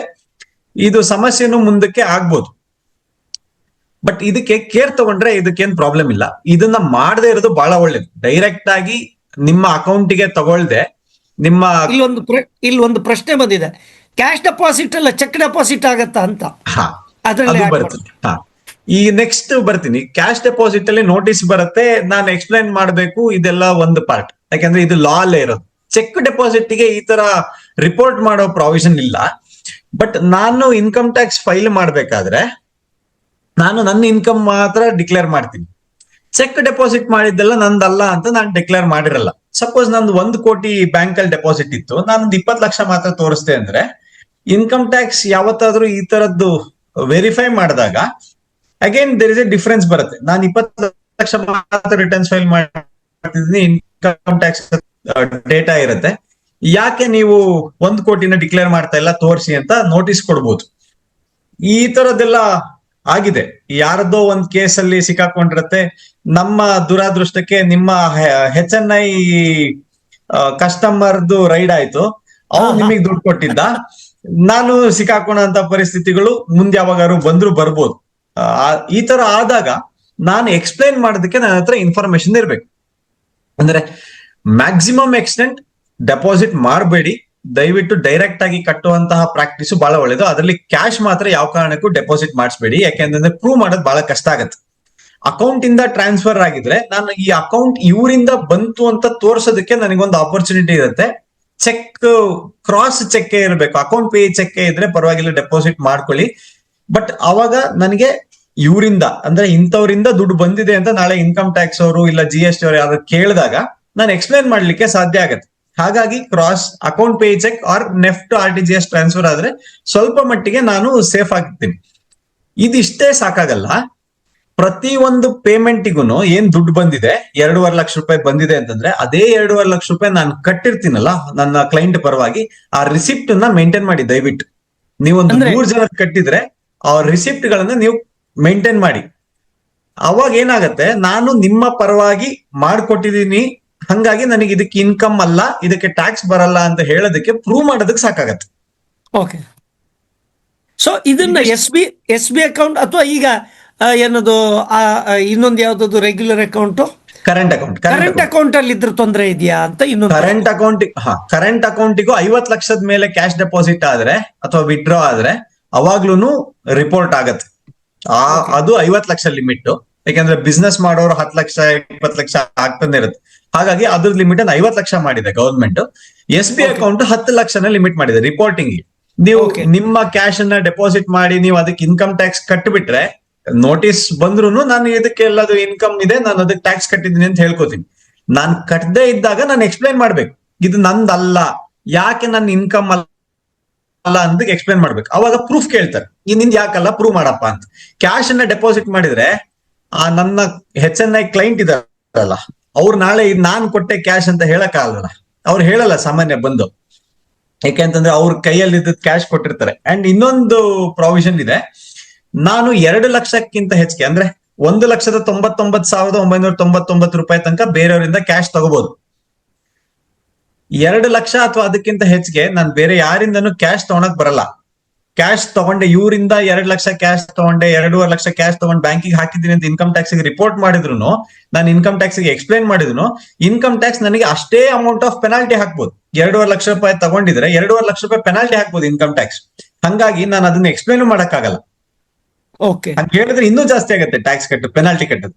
ಸೊ ಹಂಗಾಗಿದ್ರಿಂದ ಸಾಧ್ಯವಾದಷ್ಟು ಮಟ್ಟಿಗೆ ಕಸ್ಟಮರ್ ಈಗ ಆತರ ಎಲ್ಲ ಈಗ ಇಲ್ಲಿ ಎಲ್ಲ LIC ಅವ್ರು ಇರೋದ್ರಿಂದ LIC ಅಲ್ಲೇ ಏನಾದ್ರು ಕರೆಂಟ್ ಅಕೌಂಟ್ ಅಂತೆಂದು ಅಲ್ಲಿಗೆ ಟ್ರಾನ್ಸ್ಫರ್ ಮಾಡಿ ರಿಸೀಟ್ ಕೊಡುವಂಥದ್ದು ಏನಾದ್ರು ವ್ಯವಸ್ಥೆ ಇದೆಯಾ? ಇದು ನಿಮ್ಮಲ್ಲಿ ಇರುವಂತಹ ಪ್ರೊಫೆಷನಲ್ಸ್ ಯಾರಿದ್ದಾರೆ, SBS ಯಾರಾದಿದ್ರೆ ನೀವು ಚಾಟ್ ಬಾಕ್ಸಲ್ಲಿ ಹಾಕಿ. ಯಾಕಂದರೆ ಜನರಲ್ ಇನ್ಶೂರೆನ್ಸಲ್ಲಿ ಅದೊಂದು ಏನೋ ಅಕೌಂಟ್ ಇದೆ. ಇನ್ ದ ಸೆನ್ಸ್ ಶೇಷಾಚಲ ಅವರು ಎಸ್ ಅಂತ sir I can pay premium for Google and PhonePe ಪೊದ್ದಾರೋ ಅಥವಾ ಪ್ರೀಮಿಯಂ ಕಲೆಕ್ಷನ್ ಸೆಂಟರ್ ಅಲ್ಲಿ ಹಾಕ್ಬೋದು, ಅವ್ರಿಗೆ ಚಾನ್ಸ್ ಇದೆ, ಉಳಿದವರಿಗೆ ಇಲ್ಲ ಅಲ್ವಾ ಸರ್?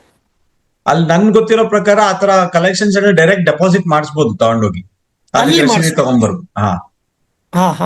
ನನ್ನ ಅಕೌಂಟಿಗೆ ಕ್ಯಾಶ್ ತಗೊಳ್ದೇ ಇರೋದು 100%. ಯಾರು ಕ್ಯಾಶ್ ಅನ್ನ ತಗೊಂಡು ಡೆಪಾಸಿಟ್ ಮಾಡ್ಕೊಳಕ್ ಹೋಗ್ಬೇಡಿ. ಅಕೌಂಟ್ ಅಲ್ಲಿ ತಗೊಂಡ್ರೆ ಸ್ವಲ್ಪ ಕಾಶಿಯಸ್ ಇರಿ, ಎಷ್ಟು ಸಾಧ್ಯನೋ ಅಷ್ಟು ಕಡಿಮೆ ಮಾಡಿ. ಅಲ್ಲ, Google Pay PhonePe is also considered as cash ಅಲ್ವಾ?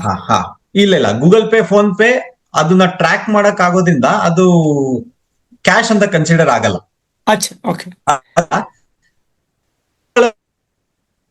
ಅಚ್ಚಾ, renewal payment can be paid by QR. Confusion ಬರುತ್ತೆ. ನಾಳೆ ನನ್ನ ಇನ್ಕಮ್ ಟ್ಯಾಕ್ಸ್ ರಿಟರ್ನ್ಸ್ ಫೈಲ್ ಮಾಡ್ಬೇಕಂತ ನಾನು ಯಾರು ಆಡಿಟರಿಗೆ ಕೊಟ್ರೆ, ಆಡಿಟರ್ ಇದನ್ನೆಲ್ಲ ಕೇಳಿ ಇದೇನು ಎಲ್ಲ ಕೇಳಕ್ಕೆ ಎಕ್ಸ್ಪ್ಲೈನ್ ಮಾಡಕ್ ಕೇಳ್ತಕ್ ಶುರು ಮಾಡ್ತಾರೆ. ಇದೆಲ್ಲ ತುಂಬಾ ರಗಳೆ ಆಗತ್ತೆ. ಒಂದು 500 ಪೇಜ್ ಎಲ್ಲ ಆಗ್ಬಿಟ್ರೆ ಅದು ಬಹಳ ಕಷ್ಟ. ನಮ್ಗೆ ಟ್ರ್ಯಾಕ್ ಸಿಗದೆ ಇರೋಂಗ್ ಆಗ್ಬಿಡುತ್ತೆ. ಯಾರು ಏಜೆಂಟ್ ಅಸೆಸಿಗಳಿಗೆನೆ ಟ್ರ್ಯಾಕ್ ಸಿಗಲ್ಲ, ಏಜೆಂಟ್ ಗಳಿಗೆ ಟ್ರ್ಯಾಕ್ ಸಿಗಲ್ಲ ಏನ್ ಟ್ರಾನ್ಸಾಕ್ಷನ್ ಅಂತ.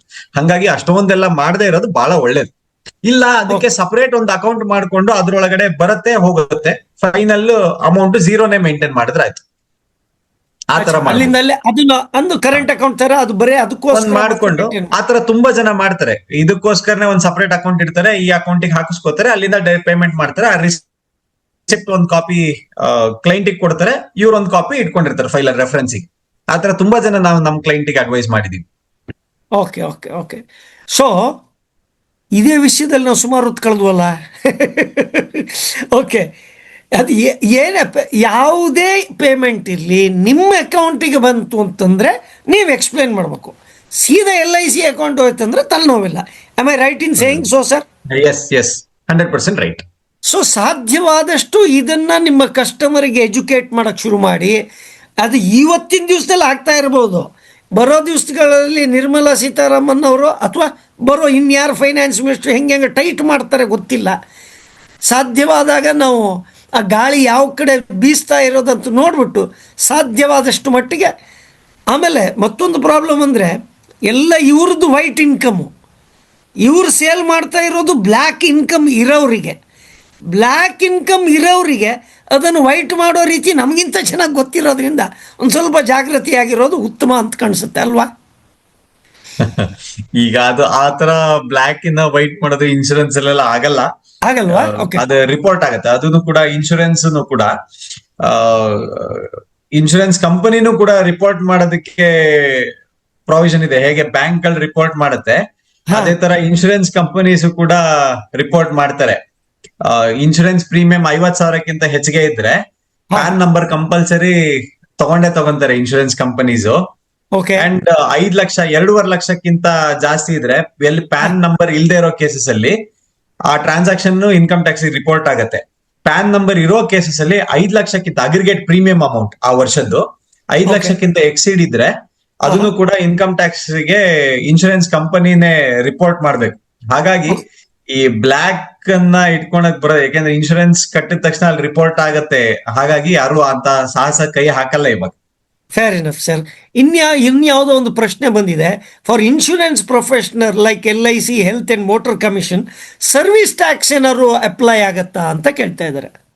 ಅದೇ ಅದು ಸರ್ವಿಸ್ ಟ್ಯಾಕ್ಸ್ ಮೊದ್ಲಿತ್ತು, ಈಗ GST ಅಂತ ಆಗಿದೆ. ನಾನು ಅದನ್ನ ಆಲ್ರೆಡಿ ಡಿಸ್ಕಸ್ ಮಾಡಿದ್ವಿ. Okay okay. ಸೊ ಒಟ್ಟಾರೆ ಈಗ ಆಸ್ ಎ ಇನ್ಶೂರೆನ್ಸ್ ಏಜೆಂಟ್, ನೀವು ಆಸ್ ಎ ನೀವು ಚಾರ್ಟರ್ಡ್ ಅಕೌಂಟೆಂಟ್ ಆಗಿದ್ರಿಂದ ಇಷ್ಟೆಲ್ಲ ವಿಷಯಗಳನ್ನು ಹೇಳಿದ್ರಿ. ಈಗ ಆಸ್ ಎ ಇನ್ಶೂರೆನ್ಸ್ ಏಜೆಂಟ್ ನಾನು ಕಸ್ಟಮರ್ ಹತ್ರ ಹೋಗ್ಬೇಕಾದ್ರೆ ಯಾವ್ಯಾವ ಟ್ಯಾಕ್ಸ್ ಲಾ ಬಗ್ಗೆ ನನಗೆ ಗೊತ್ತಿರಬೇಕು, ಯಾವ್ಯಾವ ಟ್ಯಾಕ್ಸ್ ಲಾಸ್ ಅಲ್ಲಿ ಹೆಂಗೆ ವರ್ಕೌಟ್ ಆಗುತ್ತೆ ಅನ್ನೋದೊಂದು ಬ್ರೀಫ್ ಆಗಿ ಹೇಳ್ಕೊಟ್ರೆ ಚೆನ್ನಾಗಿರೋದು. ಹೌದೌದು, ಇದು ಆಕ್ಚುಲಿ ತುಂಬಾ ಇಂಪಾರ್ಟೆಂಟ್ ಇದೆ ಸರ್.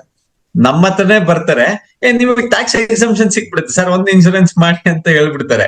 ನಾವ್ ಅವಾಗ ಯೋಚನೆ ಮಾಡಿದ್ವಿ ಹೆಂಗಿದು ಗುರುವಿಗೆ ತಿರುಮಂತ್ರ ಹೆಂಗಾಗತ್ತೆ ಇದು ಅಂತ ನಾವ್ ಯೋಚನೆ ಮಾಡ್ತೀವಿ ಒಂದ್ಸರಿ. ಆಮೇಲೆ ನಾವೇ ಕನ್ಫ್ಯೂಸ್ ಆಗ್ಬಿಡ್ತೀವಿ, ಹೌದಾ ಒಂದ್ಸರಿ ಲಾ ಎಲ್ಲ ನೋಡೋಣ ಏನಾಗಿದೆ ಅಂತ, ಚೇಂಜ್ ಆಗ್ಬಿಟ್ಟಿದೆ ಏನಾದ್ರು ಅಂತ. ಯಾಕೆಂದ್ರೆ ಇದು ಅವೇರ್ನೆಸ್ ಸಮಸ್ಯೆ. ಇನ್ಶೂರೆನ್ಸ್ ಕಂಪನೀಸ್ ಏನ್ ಮಾಡ್ತವೆ, ಒಂದು ಹೊಸ ಸ್ಕೀಮ್ ಬಂದ ತಕ್ಷಣ ಟ್ಯಾಕ್ಸ್ ಎಕ್ಸಂಪ್ಷನ್ ಇದೆ, ಟ್ಯಾಕ್ಸ್ ಬೆನಿಫಿಟ್ ಬರುತ್ತೆ ಅಂತ ಹೇಳ್ಬಿಡ್ತಾರೆ. ಅದನ್ನೇ ಅವರ ಹೈಯರ್ ಅಫಿಷಿಯಲ್ಸ್ ಅದನ್ನೇ ಟ್ರೈನಿಂಗ್ ಅಲ್ಲಿ ಹೇಳ್ಬಿಡ್ತಾರೆ, ಇವ್ರು ಅದನ್ನೇ ತಗೊಂಡು ಎಕ್ಸ್ಪ್ಲೈನ್ ಮಾಡ್ತಾರೆ. ತುಂಬಾ ಇಂಪಾರ್ಟೆಂಟ್, ಯಾವಾಗ ಟ್ಯಾಕ್ಸ್ ಬರುತ್ತೆ ಏನ್ ಪ್ರಾವಿಷನ್ ಇದೆ, ಈ ಇನ್ಶೂರೆನ್ಸ್ ಗೆ ಏನ್ ಪ್ರಾವಿಷನ್ ಇದೆ ಅಂತ ತಿಳ್ಕೊಳ್ಳುವಂಥದ್ದು ಬಹಳ ಅವಶ್ಯಕ. ಯಾಕೆಂದ್ರೆ ಇವತ್ತು ಜನ ತುಂಬಾ ಅಲರ್ಟ್ ಇದ್ದಾರೆ. ನೀವು ಈಚೆಯಿಂದ ಎದ್ದು ಹೋಗ್ತಿದ್ದಂಗೆ ಅವ್ರು ಚೆಕ್ ಮಾಡ್ತಾರೆ, ಚಾಟ್ GPT ಹಾಕಿ, ಜಿಮಿನಿ ಹಾಕಿ ನೋಡ್ತಾರೆ, ಇವ್ನ್ ಸುಳ್ಳು ಹೇಳ್ತಾ ಇದ್ದಾನೆ ಬಿಡು ಅನ್ನೋ ಅಂತ ಪ್ರಶ್ನೆ ಬರಬಾರ್ದು. ಯಾಕೆ ಅಂತಂದ್ರೆ ಇವತ್ತು ಸಿಸ್ಟಮ್ ಅಷ್ಟು ಫಾಸ್ಟ್ ಇದೆ, ಅಂಡ್ ಇವತ್ತಿನ ಯಂಗ್ ಜನರೇಷನ್ ಕನ್ವಿನ್ಸ್ ಮಾಡೋದು ಸುಲಭ ಇಲ್ಲ ಅವ್ರನ್ನ. ಯಾಕೆಂದ್ರೆ ಅವ್ರು ನೂರ್ ತರ ಯೋಚನೆ ಮಾಡಿ ಆಮೇಲೆ ವಾಪಸ್ ನಿಮಗೆ ಕ್ರಾಸ್ ಕ್ವೆಶ್ಚನ್ ಮಾಡ್ತಾರೆ. ಇನ್ಶೂರೆನ್ಸ್ ಇದರಲ್ಲಿ 2 ತರ ಬೆನಿಫಿಟ್ ಬರುವಂತದ್ದು.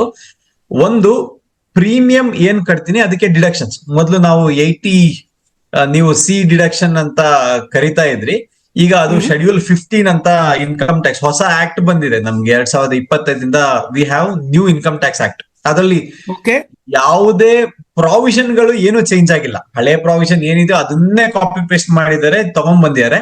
ವರ್ಡಿಂಗ್ಸ್ ನ ಚೇಂಜ್ ಮಾಡಿದ್ದಾರೆ, ಬಟ್ ಸೆಕ್ಷನ್ ಗಳು, ಶೆಡ್ಯೂಲ್ಸ್ ಎಲ್ಲ ತುಂಬಾ ಚೇಂಜ್ ಆಗಿದೆ. ಅಂದ್ರೆ ಅದು ಯಾವ್ದು ಹಳೇದಿದ್ದ ಸೆಕ್ಷನ್ಸ್ ಯಾವ್ದು ಇಲ್ಲ, ಬಟ್ ಪ್ರಾವಿಷನ್ ಎಲ್ಲ ಏನ್ ಹೇಳ್ತಾ ಇತ್ತು ಮೊದ್ಲು, ಏನ್ ಹೇಳ್ತಿದ್ಯೋ ಅದು ಹಾಗೆ ಕಂಟಿನ್ಯೂ ಆಗಿದೆ. ಹಂಗಾಗಿ ಯೋಚನೆ ಮಾಡೋ ಅವಶ್ಯಕತೆ ಇಲ್ಲ. ಟ್ಯಾಕ್ಸ್ ಹೊಸ ಟ್ಯಾಕ್ಸ್ ಲಾ ಬಂದಿದೆ, ಅದ್ರ ಪ್ರಕಾರ ಏನಾಗ್ಬಿಟ್ಟಿದ್ಯೋ, ಈಗ ಏನಾಗಿದ್ಯೋ, ಹಳೇದು ನಮ್ಗೆ ಇದು ಗೊತ್ತಿತ್ತು, ಹೊಸ ಟ್ಯಾಕ್ಸ್ ಲಾ ಪ್ರಕಾರ ಗೊತ್ತಿಲ್ವೇನೋ ಅಂತ ಯೋಚನೆ ಮಾಡೋ ಅವಶ್ಯಕತೆ ಇಲ್ಲ. ಟ್ಯಾಕ್ಸ್ ಸೆಕ್ಷನ್ ನಂಬರ್ ಗಳು ಚೇಂಜ್ ಆಗಿದೆ ಬಿಟ್ರೆ, ಕೆಲವು ವರ್ಡಿಂಗ್ ಗಳನ್ನ ಈಸಿ ಮಾಡಿ ನಮ್ಗೆ ಕೊಟ್ಟಿದ್ದಾರೆ ಬಿಟ್ರೆ, ಇನ್ಕಮ್ ಟ್ಯಾಕ್ಸ್ ಸ್ವಲ್ಪ ಓದಕ್ ಆಗೋ ತರ, ಎಲ್ಲರಿಗೂ ಓದಕ್ ಆಗ್ಲಿ ಅನ್ನೋ ಒಂದು ಉದ್ದೇಶದಿಂದ ಸ್ವಲ್ಪ ಸಿಂಪ್ಲಿಫೈಡ್ ಲ್ಯಾಂಗ್ವೇಜ್ ಅಲ್ಲಿ ಇನ್ಕಮ್ ಟ್ಯಾಕ್ಸ್ ಲಾ ನ ರೀರೈಟ್ ಮಾಡಿದ್ದಾರೆ. ಬಟ್ ಹಳೆ ಪ್ರಾವಿಷನ್ ಏನಿತ್ತು, ಹೊಸ ಪ್ರಾವಿಷನ್ ಸೇಮ್ ಟು ಸೇಮ್ ಹಾಗೆ ಇದೆ. ಇದರಲ್ಲಿ 2 ತರ, ಒಂದು ಪ್ರೀಮಿಯಂ ಕಟ್ಟಿದಾಗ, ಒಂದು ಇನ್ಶೂರೆನ್ಸ್ ಮೆಚೂರ್ ಆದಾಗ ಇನ್ನೊಂದು.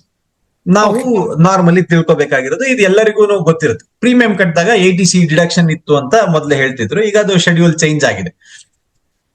ಸೇಮ್, ಬಟ್ ಪ್ರೀಮಿಯಂ ಕಟ್ಟಿದ್ರೆ ಡಿಡಕ್ಷನ್ ಸಿಗತ್ತೆ, ಕರೆಕ್ಟ್.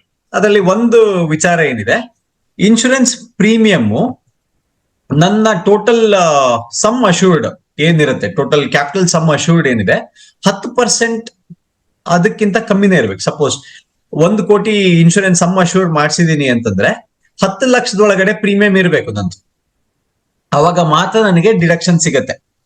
ಒಂದು, ಈ ಡಿಡಕ್ಷನ್ ಸಿಗುವಂತದ್ದು ನಾನು ಓಲ್ಡ್ ಸ್ಕೀಮ್ ಅಲ್ಲಿ ಟ್ಯಾಕ್ಸ್ ಕಟ್ತಾ ಇದ್ರೆ, ನನಗೆ ಏಜೆಂಟ್ ಗಳಿಗೆಲ್ಲ ಎಕ್ಸ್ಪ್ಲೇನ್ ಮಾಡಿದ್ನಲ್ಲ, ಅದೇ ತರ ನನ್ನ ಕಸ್ಟಮರ್, ನಿಮ್ಮ ಕಸ್ಟಮರ್ ಓಲ್ಡ್ ಸ್ಕೀಮ್ ಅಲ್ಲಿ ಟ್ಯಾಕ್ಸ್ ಪೇಮೆಂಟ್ ಮಾಡ್ತಾ ಇದ್ರೆ ನೀವು ಹೇಳಿ ಡಿಡಕ್ಷನ್ಸ್ ATC ಡಿಡಕ್ಷನ್ ಸಿಗತ್ತೆ. ನ್ಯೂ ಸ್ಕೀಮ್ ಅಲ್ಲಿ ಟ್ಯಾಕ್ಸ್ ಕಟ್ತಾ ಇದ್ರೆ ನನಗೆ ಡಿಡಕ್ಷನ್ ಅವಶ್ಯಕತೆನೇ ಇಲ್ಲ, ನಾನು ಡಿಡಕ್ಷನ್ ತಗೊಳೋದಿಲ್ಲ. ಆಗ ನಾನು ಬ್ಲಾಂಕೆಟ್ ಆಗಿ ನಾನು ಡಿಡಕ್ಷನ್ ನಿಮ್ಗೆ ATC ಡಿಡಕ್ಷನ್ ಸಿಗತ್ತೆ, ಇಲ್ಲ ಸೆಕ್ಷನ್ 15 ಶೆಡ್ಯೂಲ್ 15 ಅಲ್ಲಿ ನಿಮಗೆ ಡಿಡಕ್ಷನ್ ಸಿಗತ್ತೆ ಅಂತ ಹೇಳಿದ್ರೆ ಅವ್ರು ಚೆಕ್ ಮಾಡ್ತಾರೆ, ಇದು ನನಗೆ ಅಪ್ಲೈನೇ ಆಗಲ್ವಲ್ಲ, ಸುಮ್ನೆ ನಾನು ಯಾಕೆ ಇನ್ಶೂರೆನ್ಸ್ ತಗೋಬೇಕು ಅಂತ ಕನ್ವಿನ್ಸ್ ಮಾಡೋದು. ಹಳೇದು ಟ್ಯಾಕ್ಸ್ ಸ್ಕೀಮ್ ಅಲ್ಲಿ ಕನ್ವಿನ್ಸ್ ಮಾಡ್ತಾ ಇದ್ರು, ಅಂದ್ರೆ ಡಿಡಕ್ಷನ್ ಸಿಗುತ್ತೆ ಸರ್, ನಿಮ್ಗೆ ಟ್ಯಾಕ್ಸ್ ಎಕ್ಸೆಂಪ್ಷನ್ ಸಿಗುತ್ತೆ ಸರ್, ತಗೊಳ್ಳಿ ಅಂತ.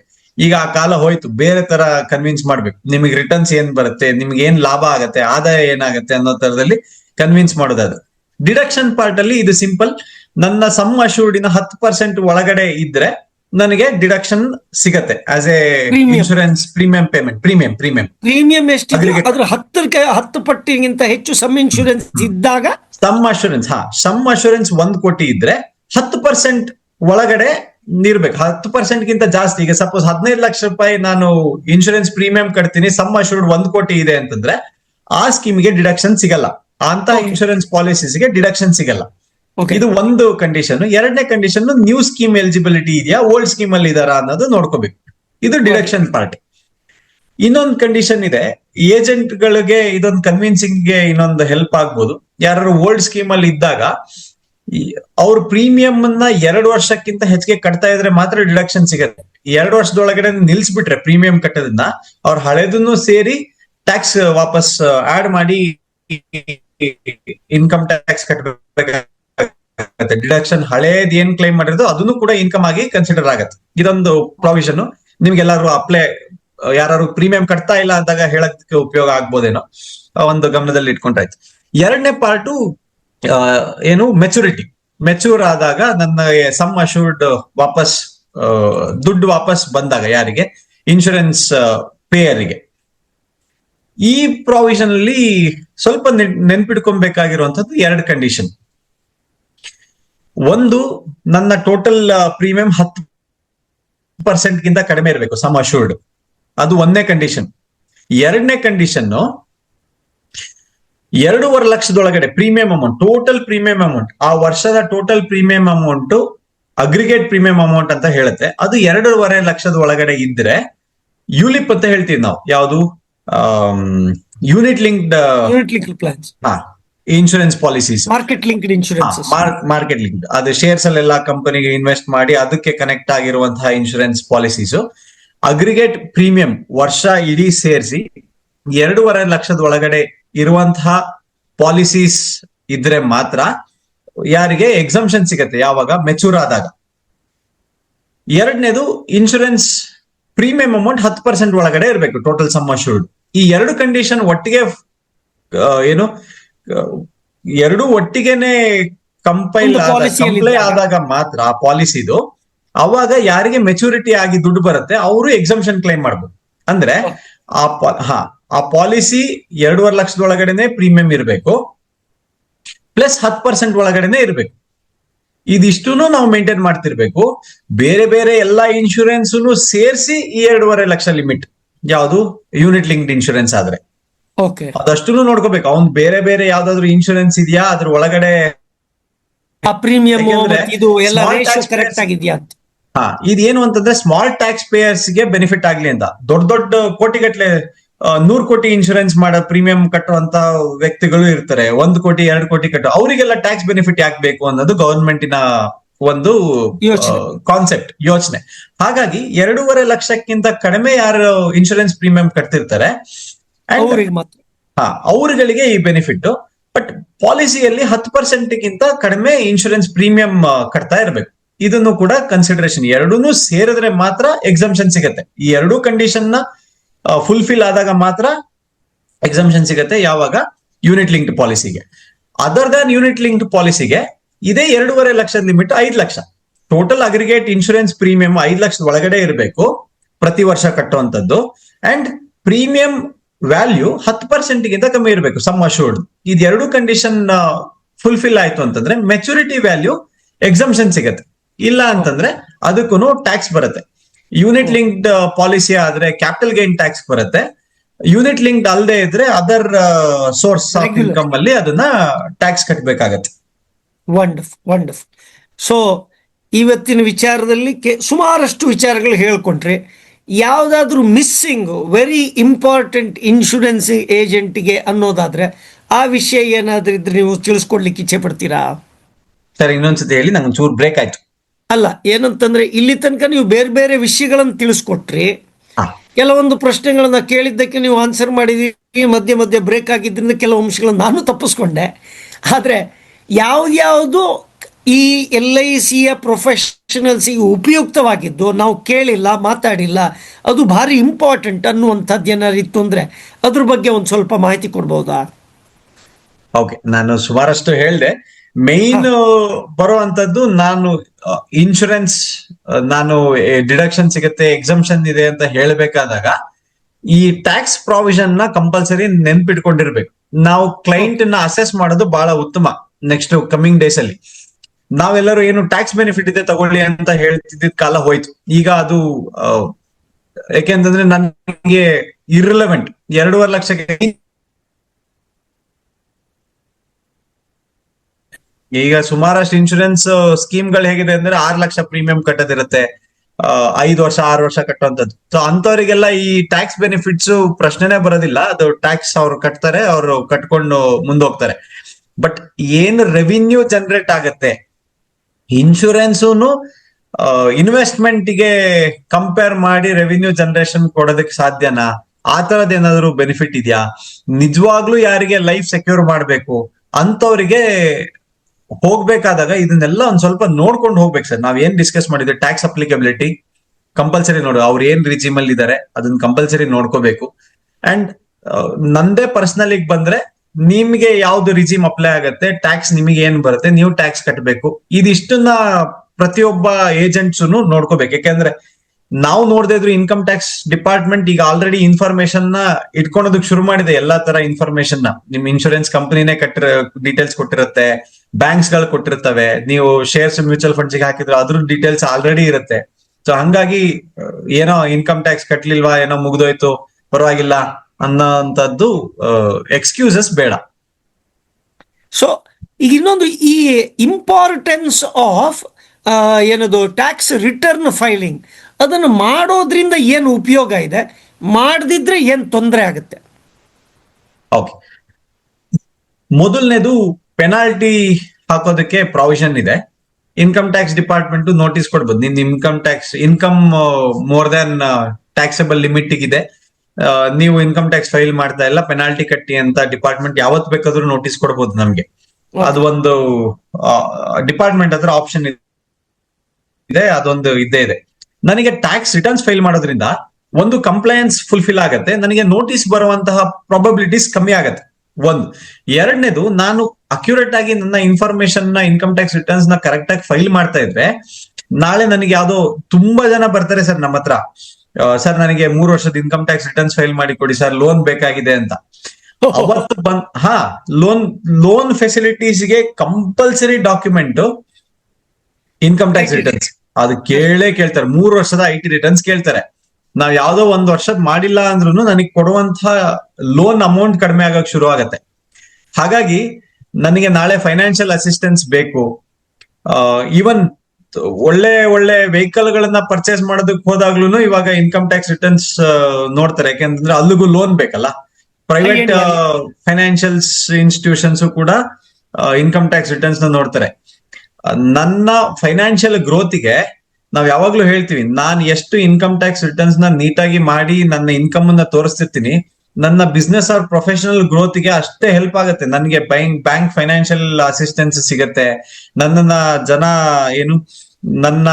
ಇನ್ಕಮ್ ಟ್ಯಾಕ್ಸ್ ರಿಟರ್ನ್ಸ್ ಇಂದ ನನ್ನ ಅಸೆಸ್ಮೆಂಟ್ ಏನ್ ಮಾಡ್ತಾರೆ ಪಾರ್ಟಿಗಳು, ಅದು ಕೂಡ ಹೈಯರ್ ಲೆವೆಲ್ ಅಲ್ಲೇ ಬರೋದಕ್ಕೆ ಶುರು ಆಗುತ್ತೆ. ಹೇಗೆ ಇನ್ಶೂರೆನ್ಸ್ ಕಂಪನಿಯಲ್ಲಿ ಇನ್ಶೂರೆನ್ಸ್ ಪ್ರೀಮಿಯಂ ಅನ್ನ ಜಾಸ್ತಿ ಮಾಡಿದಾಗ ಹೆಂಗೆ ಕಮಿಷನ್ ಜಾಸ್ತಿ ಆಗಿ ಅವರಿಗೆ ಕ್ಯಾಡರ್ Slab. ಬರುತ್ತೆ, ಸ್ಲ್ಯಾಬ್ ಗಳನ್ನ ಕೊಡ್ತಾ ಹೋಗ್ತಾರೆ.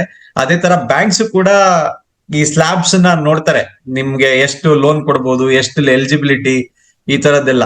ಹಾಗಾಗಿ ತುಂಬಾ ಇಂಪಾರ್ಟೆಂಟ್ ಇದೆ ಇವತ್ತಿನ ಕಾಲದಲ್ಲಿ. ಒಂದು, ಕಂಪ್ಲೇನ್ಸ್, ಇಲ್ಲಾಂದ್ರೆ ನೋಟಿಸ್ ಬರುತ್ತೆ, ಪೆನಾಲ್ಟಿ ಕಟ್ತೀನಿ, ನಾನು ಡಿಫಾಲ್ಟರ್ ಆಗ್ತೀನಿ. ಎರಡನೇದು, ನನಗೆ ನಾಳೆ ಫೈನಾನ್ಷಿಯಲ್ ಅಸಿಸ್ಟೆನ್ಸ್ ಸಪೋರ್ಟ್ ಬೇಕಾದಾಗ ಬ್ಯಾಂಕ್ಸ್ ಹತ್ರ ಹೋದಾಗ ನನ್ನ ಹತ್ರ ಇನ್ಕಮ್ ಟ್ಯಾಕ್ಸ್ ರಿಟರ್ನ್ಸ್ ಇಲ್ಲ ಅಂತಂದ್ರೆ ತುಂಬಾ ಇದು. ಇವನ್ ಕಷ್ಟ. ಇನ್ಶೂರೆನ್ಸ್ ಏಜೆಂಟ್ಸೇ ಇನ್ಕಮ್ ಟ್ಯಾಕ್ಸ್ ರಿಟರ್ನ್ಸ್ ಕೇಳ್ತಾರೆ ಸರ್ ಇವಾಗ. ಓಕೆ, ಇವರೇ ಹೈ ನೆಟ್ ವರ್ತ್ ಇಂಡಿವಿಜುವಲ್ಸ್ ಹತ್ರ ಹೋದಾಗ ಅದೇ especially term income tax insurance ಎಲ್ಲ returns ಕೊಡಿ sir ಅಂತ ಬೇಕಾದಾಗ. ಹೌದು, ಕೇಳ್ತಾರೆ. ಹಂಗಾಗಿ ನನಗೆ ಇನ್ಕಮ್ ಟ್ಯಾಕ್ಸ್ ರಿಟರ್ನ್ಸ್ ಇಲ್ಲ ಅಂದ್ರೆ ಇವ್ ಯಾವ್ದು ಬೆನಿಫಿಟ್ ಸಿಗಲ್ಲ ಮುಂದೆ. ಈಗಲೇ ಸಿಗ್ತಾ ಇಲ್ಲ, ಮುಂದೆ ಹಂಗೆ ಕಂಟಿನ್ಯೂ ಆಗತ್ತೆ. ಅಂದ್ರೆ ವಿಮೆ ಮಾರೋದು ಕಷ್ಟ ಅಂತ ಎಲ್ಲ ಹೇಳ್ತಾರೆ, ಆದ್ರೆ ಆದಾಯ ತೆರಿಗೆ ರಿಟರ್ನ್ ತುಂಬುವುದು ಇನ್ನೂ ಕಷ್ಟ ಅಂತ ಹೇಳ್ತಾರೆ.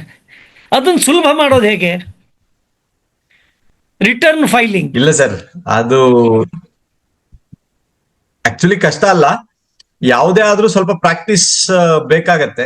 ಮೊದಲನೇ ಸರಿ ಜನರನ್ನ ಕನ್ವಿನ್ಸ್ ಮಾಡಿ ಇನ್ಶೂರೆನ್ಸ್ ಮಾಡ್ಸೋದು ಕಷ್ಟ ಆಗಿರುತ್ತೆ. ಈಗ ಅದು over A period of time practice ಆದ್ಮೇಲೆ ಅದು ಹೆಂಗ್ ಕನ್ವಿನ್ಸ್ ಮಾಡ್ಬೇಕು ಅನ್ನೋದು ಗೊತ್ತಾದ್ಮೇಲೆ ಸುಲಭ ಆಗಿರುತ್ತೆ. ಅದೇ ತರ ಇದು ಅಷ್ಟೇ, ಇನ್ಕಮ್ ಟ್ಯಾಕ್ಸ್ ರಿಟರ್ನ್ಸ್ ಅವರೇ ಮಾಡ್ಕೋಬಹುದು. ಏನೇನ್ ಫಿಲ್ ಮಾಡ್ಬೇಕು ಟ್ಯಾಕ್ಸ್ ಜ್ಞಾನ ಇಲ್ದೇ ಇದ್ರೆ ಕರೆಕ್ಟ್ ಆಗಿ ಯಾರು ಮಾಡ್ಕೊಡ್ತಾರೆ, ಸ್ವಲ್ಪ ಚೆನ್ನಾಗಿ ಮಾಡೋದು. ಸುಮ್ನೆ ಗುಂಡಾಗುತ್ತಿಗೆ ಮಾಡುವಂತವ್ರು ತುಂಬಾ ಜನ ಇದ್ದಾರೆ. ಆತರ ಅಲ್ದೆ ಸ್ವಲ್ಪ ನೀಟಾಗಿ ಯಾರು ಮಾಡ್ತಾರೆ ಅಂತವ್ರ ಹತ್ರ ಹೋಗಿ ಖಂಡಿತವಾಗಿ ರಿಟರ್ನ್ಸ್ ನ ಫೈಲ್ ಮಾಡಿಸ್ಬೋದು. ಡೀಟೇಲ್ಸ್ ನ ಕೊಟ್ರೆ ಖಂಡಿತ ಮಾಡ್ಕೊಡ್ತಾರೆ ರೀಸನೇಬಲ್ ಫೀಸ್ಗೆನೆ. ಅಲ್ಲ, ಅದನ್ನ ಗುರ್ತಿಸೋದು ಹೆಂಗೆ? ಯಾಕಂದ್ರೆ ಎಲ್ಲರೂ ನಾನು ಟ್ಯಾಕ್ಸ್ ಕನ್ಸಲ್ಟೆಂಟು ಹಂಗ ಅಂದಾಗ, ಈಗ ನಾನು ಟ್ಯಾಕ್ಸ್ ನಮ್ಗೆ ಅಷ್ಟು ಗೊತ್ತಿರಲ್ಲ, ಅವ್ರಿಗೆ ಗೊತ್ತಿದೆ ಅಂತ ನಾವು ತಿಳ್ಕೊಂಡಿರ್ತೀವಿ. ಸೊ ಅವ್ರ ಲೆಕ್ಕದಲ್ಲಿ ಇಷ್ಟು ದುಡ್ಡು ಬರಬೇಕು, ಬಂತು, ಮುಗೀತು. This is the major concept what most of the agents have. ಹಾಗೆ ನಾವು ಅವರ ಕ್ಷಮತೆಯನ್ನು ಅಳಿಬೇಕು ಅಥವಾ ಅವ್ರ ಬಗ್ಗೆ ತಿಳ್ಕೊಬೇಕಂದ್ರೆ ಏನು ಮಾಡಬಹುದು?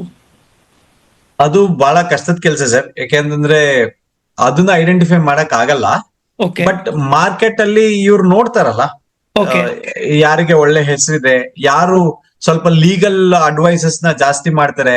ನೀವೇನ್ರಿ ನಾವು ಏನಾದ್ರು ಟ್ಯಾಕ್ಸ್ ಉಳಿಸ್ಬೇಕು ಅಂತ ಹೇಳಿದ ತಕ್ಷಣ ಆಯ್ತು ಸರ್ ಇಷ್ಟ ಮಾಡ್ಬಿಡೋಣ ಅಂತ ಯಾರು ಹೇಳ್ತಿದ್ದಾರೆ ಅಂತಂದ್ರೆ, ಹಾ ಹಾ, ನಾನ್ ಏನ್ ಕೇಳ್ತೀನೋ ಅದನ್ನೇ ಮಾಡ್ಕೊಡ್ತಾರೆ ಅಂತಂದ್ರೆ, ಅವಾಗ ನಾವು ಸ್ವಲ್ಪ doubt ಬರ್ಬೇಕು. ಯೋಚನೆ ಮಾಡ್ಬೇಕಾಗಿರುವಂತಹ ವಿಚಾರ.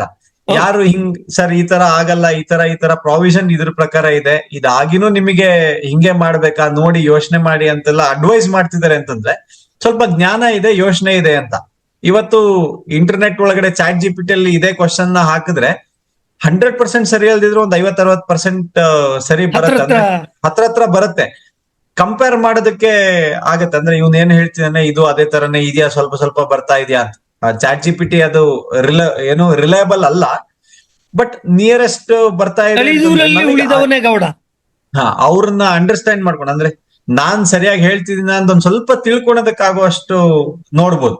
ಓಕೆ, ಇನ್ಯಾರು ಪ್ರಶ್ನೆ ಕೇಳಿದ್ದಾರೆ, ಪ್ರೊಫೆಷನಲ್ ಟ್ಯಾಕ್ಸ್ ಬಗ್ಗೆ ಒಂದು ಸ್ವಲ್ಪ ಇನ್ಫಾರ್ಮೇಶನ್ ಕೊಡ್ತೀರಾ ಅಂತ ಹೇಳ್ತಾ ಇದ್ದಾರೆ. ಇನ್ಶೂರೆನ್ಸ್ ಏಜೆಂಟಿಗೆ ಪ್ರೊಫೆಷನಲ್ ಟ್ಯಾಕ್ಸು ಅದು. ಸರ್, ಪ್ರೊಫೆಷನಲ್ ಟ್ಯಾಕ್ಸು ಇನ್ಶೂರೆನ್ಸ್ ಏಜೆನ್ಸಿಗೆ GST ರಿಜಿಸ್ಟ್ರೇಷನ್ ಇದ್ರೆ ಬರುತ್ತೆ ಅಷ್ಟೇ. ಅದರ್ವೈಸ್ ಪ್ರೊಫೆಷನಲ್ ಟ್ಯಾಕ್ಸ್ ಏನ್ ಬರೋದಿಲ್ಲ. ಸ್ಯಾಲರಿ ಎಂಪ್ಲಾಯೀಸ್ ಇದ್ರೆ 200 rupees ಪ್ರೊಫೆಷನಲ್ ಟ್ಯಾಕ್ಸ್ ಅನ್ನ ಪರ್ ಮಂತ್ ಡಿಡಕ್ಟ್ ಮಾಡ್ತಾರೆ. ಟೋಟಲ್ 2,500 ರೂಪಾಯಿ ಕಟ್ಟಿಸ್ಕೊತಾರೆ. If I have GST registration, ನಾನು ಇಂಡಿವಿಜುವಲ್ ಇದ್ದು ನನ್ನ GST ರಿಜಿಸ್ಟ್ರೇಷನ್ ಇದೆ ಅಂತಂದ್ರೆ ನೀವು 2,500 ರೂಪಾಯಿ ಏಪ್ರಿಲ್ 30 ಒಳಗಡೆ ಪ್ರೊಫೆಷನಲ್ ಟ್ಯಾಕ್ಸ್ ಅನ್ನ ಗವರ್ಮೆಂಟ್ ಕಟ್ಟಬೇಕು, state government. Okay, got it. So ಅಂದ್ರೆ ಆದಾಯ ಗಳಿಸೋದು ಒಂದು ಪ್ರತಿಭೆ, ಅದನ್ನು ಉಳಿಸ್ಕೊಳ್ಳೋದು ಜ್ಞಾನ ಮತ್ತು ಅದನ್ನು ಸರಿಯಾಗಿ ವರದಿ ಮಾಡೋದು ಅದು ನಮ್ಮ ಜವಾಬ್ದಾರಿ. ಕರೆಕ್ಟಾ? ಹಾಗಾಗಿ ದಯವಿಟ್ಟು ತೆರಿಗೆ ತಪ್ಪಿಸುವ ಮಾರ್ಗಗಳನ್ನು ಹುಡುಕ್ಲಿಕ್ಕೆ ಹೋಗ್ಬೇಡಿ. ತೆರಿಗೆ ಯೋಜನೆ ಏನ್ ಮಾಡಬೇಕು ಅದ್ರ ಬಗ್ಗೆ ಮಾರ್ಗವನ್ನು ಕಲೀರಿ. ಖಂಡಿತ. ಹಾಗೇನೆ ನಿಮ್ದು ಏನೇ ಡೌಟ್ ಇತ್ತಂದ್ರೂ ಸಹಿತ ನೀವು ಯಾರ ಹತ್ರ ಫೈಲ್ ಮಾಡಿದ್ದೀರಿ ಅವ್ರ ಹತ್ರ ದಯವಿಟ್ಟು ಕ್ಲಾರಿಟಿ ತಗೊಳ್ಳಿ. ಒಂದು, ನಿಮ್ಮ ಟ್ಯಾಕ್ಸ್ ರಿಟರ್ನ್ ಬಗ್ಗೆ ನಿಮಗೆ ಇನ್ಫಾರ್ಮೇಶನ್ ಸಿಕ್ಕಾಗ ಮತ್ತೇನಾದರೂ ಕಸ್ಟಮರ್ ಪ್ರಶ್ನೆ ಇದ್ದಾಗ ಅದು ಯೂಸ್ಫುಲ್ ಆಗ್ಬೋದು ಅನ್ನೋದು ಒಂದು ವಿಚಾರ. ಆಯಿತಾ? ಹಾಗೆಯೇ ಇವ್ರಿಗೆ ಇನ್ನಷ್ಟು ಈ ಟ್ಯಾಕ್ಸ್ ಬಗ್ಗೆ ಕಲಿಬೇಕಾದ್ರೆ ಯಾವ್ದಾದ್ರು ಸೈಟ್ ಇದೆಯಾ ಅಥವಾ ಏನಾದರೂ ಕಲಿಕೆಗೆ ಸಾಧ್ಯತೆ ಇದೆಯಾ, ಇಂಟ್ರೆಸ್ಟ್ ಇದ್ರೆ? ಟ್ಯಾಕ್ಸ್ ಬಗ್ಗೆ ಕಲಿಯೋದಾದ್ರೆ ಅದಕ್ಕೆ ಇನ್ಕಮ್ ಟ್ಯಾಕ್ಸ್ ಸಿಂಪ್ಲಿಫೈಡ್ ಬುಕ್ಸ್ ಗಳೆಲ್ಲ ಸಿಗುತ್ತೆ. ಸ್ವಲ್ಪ ಅಂದ್ರೆ ಎಲ್ಲರೂ ಓದೋದು ಸ್ವಲ್ಪ ಕಷ್ಟ, ಅದಂದ್ರೆ ಅಭ್ಯಾಸ ಇರೋರಿಗೆ ಅದು ಓದಿದ್ರೆ ಅರ್ಥ ಆಗತ್ತೆ. ಓಕೆ, ಸಿಂಪಲ್ ಆಗಿ ಮಾಡ್ಬೋದು ಅಂತಂದ್ರೆ ಇನ್ಕಮ್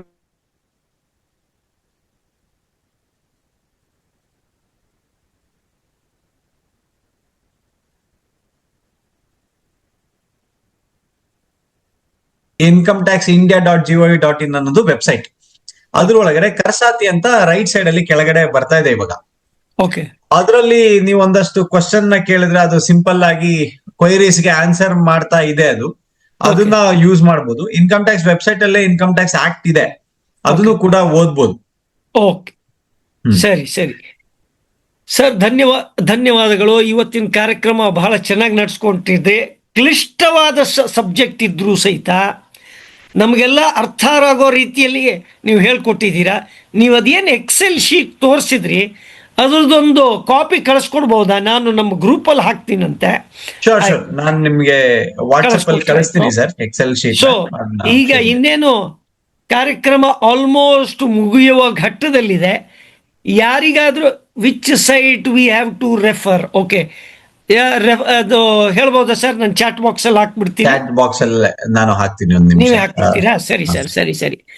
ಎಲ್ಲರಿಗೂ ಇವತ್ತಿನ ಕಾರ್ಯಕ್ರಮ ಒಂದು ಸ್ವಲ್ಪ ಡಿಫ್ರೆಂಟ್ ಆಗಿತ್ತು. ನಾವು ಪ್ರತಿ ದಿವಸ ನಾವು ಮೋಟಿವೇಶನ್ನು ಅಥವಾ ಬೇರೆ ಬೇರೆ ಥರದ ವಿಷಯಗಳು, ಇದು ಒಂಥರ ಒಂದು ಸ್ವಲ್ಪ ಕಬ್ಬಿಣದ ಕಡಲೆ ಅಂತ ನನಗನ್ಸುತ್ತೆ. ನಮ್ಮವರೆಲ್ಲ ಜನರ ಜೊತೆಗೆ ಮಾತಾಡಿ ಭಾಳ ಖುಷಿ ಮಾತಾಡೋದಕ್ಕೆ. ಆದರೆ ಈ ಕೆಲವೊಂದು ವಿಷಯ ಒಂದು ಕೂಲಂಕುಷವಾಗಿ left brain activity, technical aspect, ಅದೊಂದು ಸ್ವಲ್ಪ ಕಷ್ಟ ಆಗ್ಬೋದು. ತೊಂದರೆ ಇಲ್ಲ, ಅದು ಗೊತ್ತಿದ್ದವ್ರ ಹತ್ರ ಕೇಳೋಣವಂತೆ, ಆಮೇಲೆ ಅವರಿಂದ ತಿಳ್ಕೊಂಡು ಅದನ್ನು ಅಪ್ಲೈ ಮಾಡೋಣ ಅಂತ ಹೇಳ್ತಾ, ಗೌರೀಶ್ ಸರ್ ನೀವು ಇವತ್ತು ಕಾರ್ಯಕ್ರಮಕ್ಕೆ ಬಂದ್ಬಿಟ್ಟು ಭಾಳ ನಮ್ಮ ಎಲ್ಲ ಇವತ್ತಿನ ಯಾರ್ಯಾರು ಬಂದಿದ್ದಾರೆ ಎಲ್ಲರಿಗೂ ಉಪಯೋಗ ಆಗಿದೆ ಅಂತ ಗೊತ್ತಾಯಿತು. ಹಾಗೆಯೇ ನಿಮ್ಮ ಸಮಯವನ್ನು ಇಲ್ಲಿ ಕೊಟ್ಟಿದ್ದಕ್ಕೆ ಧನ್ಯವಾದಗಳು. ನಿಮ್ಮನ್ನು ರೆಫರ್ ಮಾಡಿದಂಥ ವಾಣಿ ಮೇಡಮ್ಗೂ ಧನ್ಯವಾದಗಳು. ಎಲ್ಲರೂ ಪಾರ್ಟಿಸಿಪೇಟ್ ನಿಮ್ಗೆ ಬಂದಿದ್ದಕ್ಕೆ ತೃಪ್ತಿಯಾಗಿದೆಯಾ ಹೇಗೆ? ಹೌದು ಅಂತ ಇಲ್ಲ ಏನಾದರೂ ಒಂದು ಮೆಸೇಜ್ ಹಾಕ್ಬೋದಾ? So that will okay, thank you ಅಂದರೆ 2 ಥರದ ಥ್ಯಾಂಕ್ ಯು. ಓಕೆ, ಎಸ್ ಬರ್ತಾ ಇದೆ. Okay, thank you so much. So sorry, ನಮ್ಮದು ಇವತ್ತು ಯಾಕೋ ಜೋರು ಮಳೆ ಬಂದಿದ್ದರಿಂದ 2-3 ಸಲ ಕರೆಂಟ್ ಡಿಸ್ಕನೆಕ್ಟ್ ಆಯಿತು. ನಮ್ಮದು ಒಂದು ಸ್ವಲ್ಪ, ನಾನಿಲ್ಲಿ ಡಾಂಗಲ್ಲಿ ಇಟ್ಕೊಂಡು ಕೂತಿದ್ದೀನಿ, ರೀಚಾರ್ಜು ಮಾಡಿದ್ದೀನಿ, ಬಟ್ ಅದು ಇದ್ರದ್ದು ಪಿನ್ ಹೊಡಿಲಿಕ್ಕೆ ಟೈಮ್ ಇರಲಿಲ್ಲ. ಯಾಕಂದರೆ ಇಲ್ಲಿ ಕಟ್ ಹೋಗ್ಬಿಡುತ್ತಲ್ಲ. ಅದಕ್ಕೆ ಮೊಬೈಲ್ ಡೇಟಾದಲ್ಲಿ ಸಾಧ್ಯವಾದಷ್ಟು ಮಾಡಿದೆ. ಪುಣ್ಯಕ್ಕೆ ಕರೆಕ್ಟ್ ಟೈಮಿಗೆ ಬಂತು. ಸೊ ಹೀಗಾಗಿ ಒಂದು ಸ್ವಲ್ಪ ತೊಂದರೆ ಆಗಿದ್ದಕ್ಕೆ ಕ್ಷಮೆ ಇರಲಿ. ಈ ಕಾರ್ಯಕ್ರಮ ಏನು ಬಿತ್ತರಿಸಿದ್ದೀವಿ ಇದರದ ಕಾಪಿಯನ್ನು ಸೋಮವಾರ ಅಥವಾ ಮಂಗಳವಾರ ದಿವಸ ಯೂಟ್ಯೂಬಲ್ಲಿ ಹಾಕ್ತೀವಿ. ಅದೇ ಥರ ಈ ಕಾರ್ಯಕ್ರಮದ ಜಿಸ್ಟ್ ಏನಿದೆ 1 ಪೇಜರು ಅದನ್ನು ಸಹಿತ ನಾಳೆ ನಾಡಿದ್ರಲ್ಲಿ ಹಾಕ್ತೀವಿ. ಗೌರೀಶ್ ಸರಿಗೆ ಇವತ್ತಿನ ದಿವಸ ಬಂದು ಗೌರೀಶ್ ಭಾರ್ಗವ್ ಅವರು ಚೆನ್ನಾಗಿ ಹೇಳ್ಕೊಟ್ಟಿದ್ದಾರೆ. ನೀವು ಸ್ಫುಟವಾಗಿ ಎಲ್ಲರಿಗೆ ಅರ್ಥ ಆಗೋ ಥರ ಹೇಳಿದ್ದಕ್ಕೆ ಧನ್ಯವಾದಗಳು ಸರ್. ನಿಮ್ಮ ಕೊನೆಯ ಮಾತನ್ನು ಎದ್ರಿ ಹೇಳ್ಬೋದು sir. Over to you. Thank you sir, thank you so much. ಏನು ಅಂತಂದ್ರೆ ನಾವು ಆದಷ್ಟು ಟ್ಯಾಕ್ಸ್ ಕಂಪ್ಲೇಂಟ್ ಆಗಿರ್ಬೇಕು. ಎರಡನೇದು, ನಮಗೆ ಗೊತ್ತಿರುವಂತಹ ಏನ್ ನಾಲೆಡ್ಜ್ ಅನ್ನ ಕರೆಕ್ಟ್ ಆಗಿ ಇನ್ನೊಬ್ಬರಿಗೆ ತಿಳಿಸ್ಕೊಟ್ರೆ, ಮಿಸ್ಗೈಡ್ ಮಾಡದೇ ಇದ್ರೆ ಬಹಳ ಒಳ್ಳೇದು ಯಾರಿಗೂನು. ಅದು ಯಾವ ಕಾರಣಕ್ಕೂ ಆಗ್ಬಾರ್ದು. ಯಾಕೆಂತಂದ್ರೆ ತುಂಬಾ ಜನಕ್ಕೆ ಟ್ಯಾಕ್ಸ್ ಬಗ್ಗೆ ಅವೇರ್ನೆಸ್ ಇರೋದಿಲ್ಲ. ಹಾಗಾಗಿ ಸ್ವಲ್ಪ ಅದ್ರ ಬಗ್ಗೆ ರಿಸರ್ಚ್ ಮಾಡುವಂತಹ ಕೆಲಸವನ್ನ ಎಲ್ಲರೂ ಮಾಡ್ಕೋಬೇಕು. ಯಾಕೆಂತಂದ್ರೆ ತುಂಬಾ ಇನ್ನೋಸೆಂಟ್ ಪೀಪಲ್ ಜೊತೆಗೆ ನಾವು ಇಂಟ್ರಾಕ್ಟ್ ಮಾಡ್ತಾ ಇರ್ತೀವಿ. ತುಂಬಾ ಜನಕ್ಕೆ ಟ್ಯಾಕ್ಸ್ ಅಂದ ತಕ್ಷಣ ಹೆದರಿಕೆ, ಭಯ ಇರುತ್ತೆ.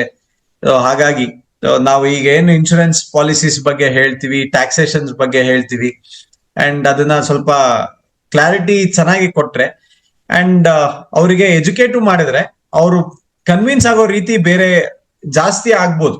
ಯಾಕೆಂತಂದ್ರೆ ಮೊದಲು ಟ್ಯಾಕ್ಸ್ ಬೆನಿಫಿಟ್ ಕನ್ವಿನ್ಸ್ ಆಗ್ತಾ ಇದ್ರು, ಇವಾಗ ಅಷ್ಟು ಈಸಿಯಾಗಿ ಟ್ಯಾಕ್ಸ್ ಬೆನಿಫಿಟ್ ಇಂದ ಟ್ಯಾಕ್ಸ್ ಕನ್ವಿನ್ಸ್ ಆಗೋದಿಲ್ಲ.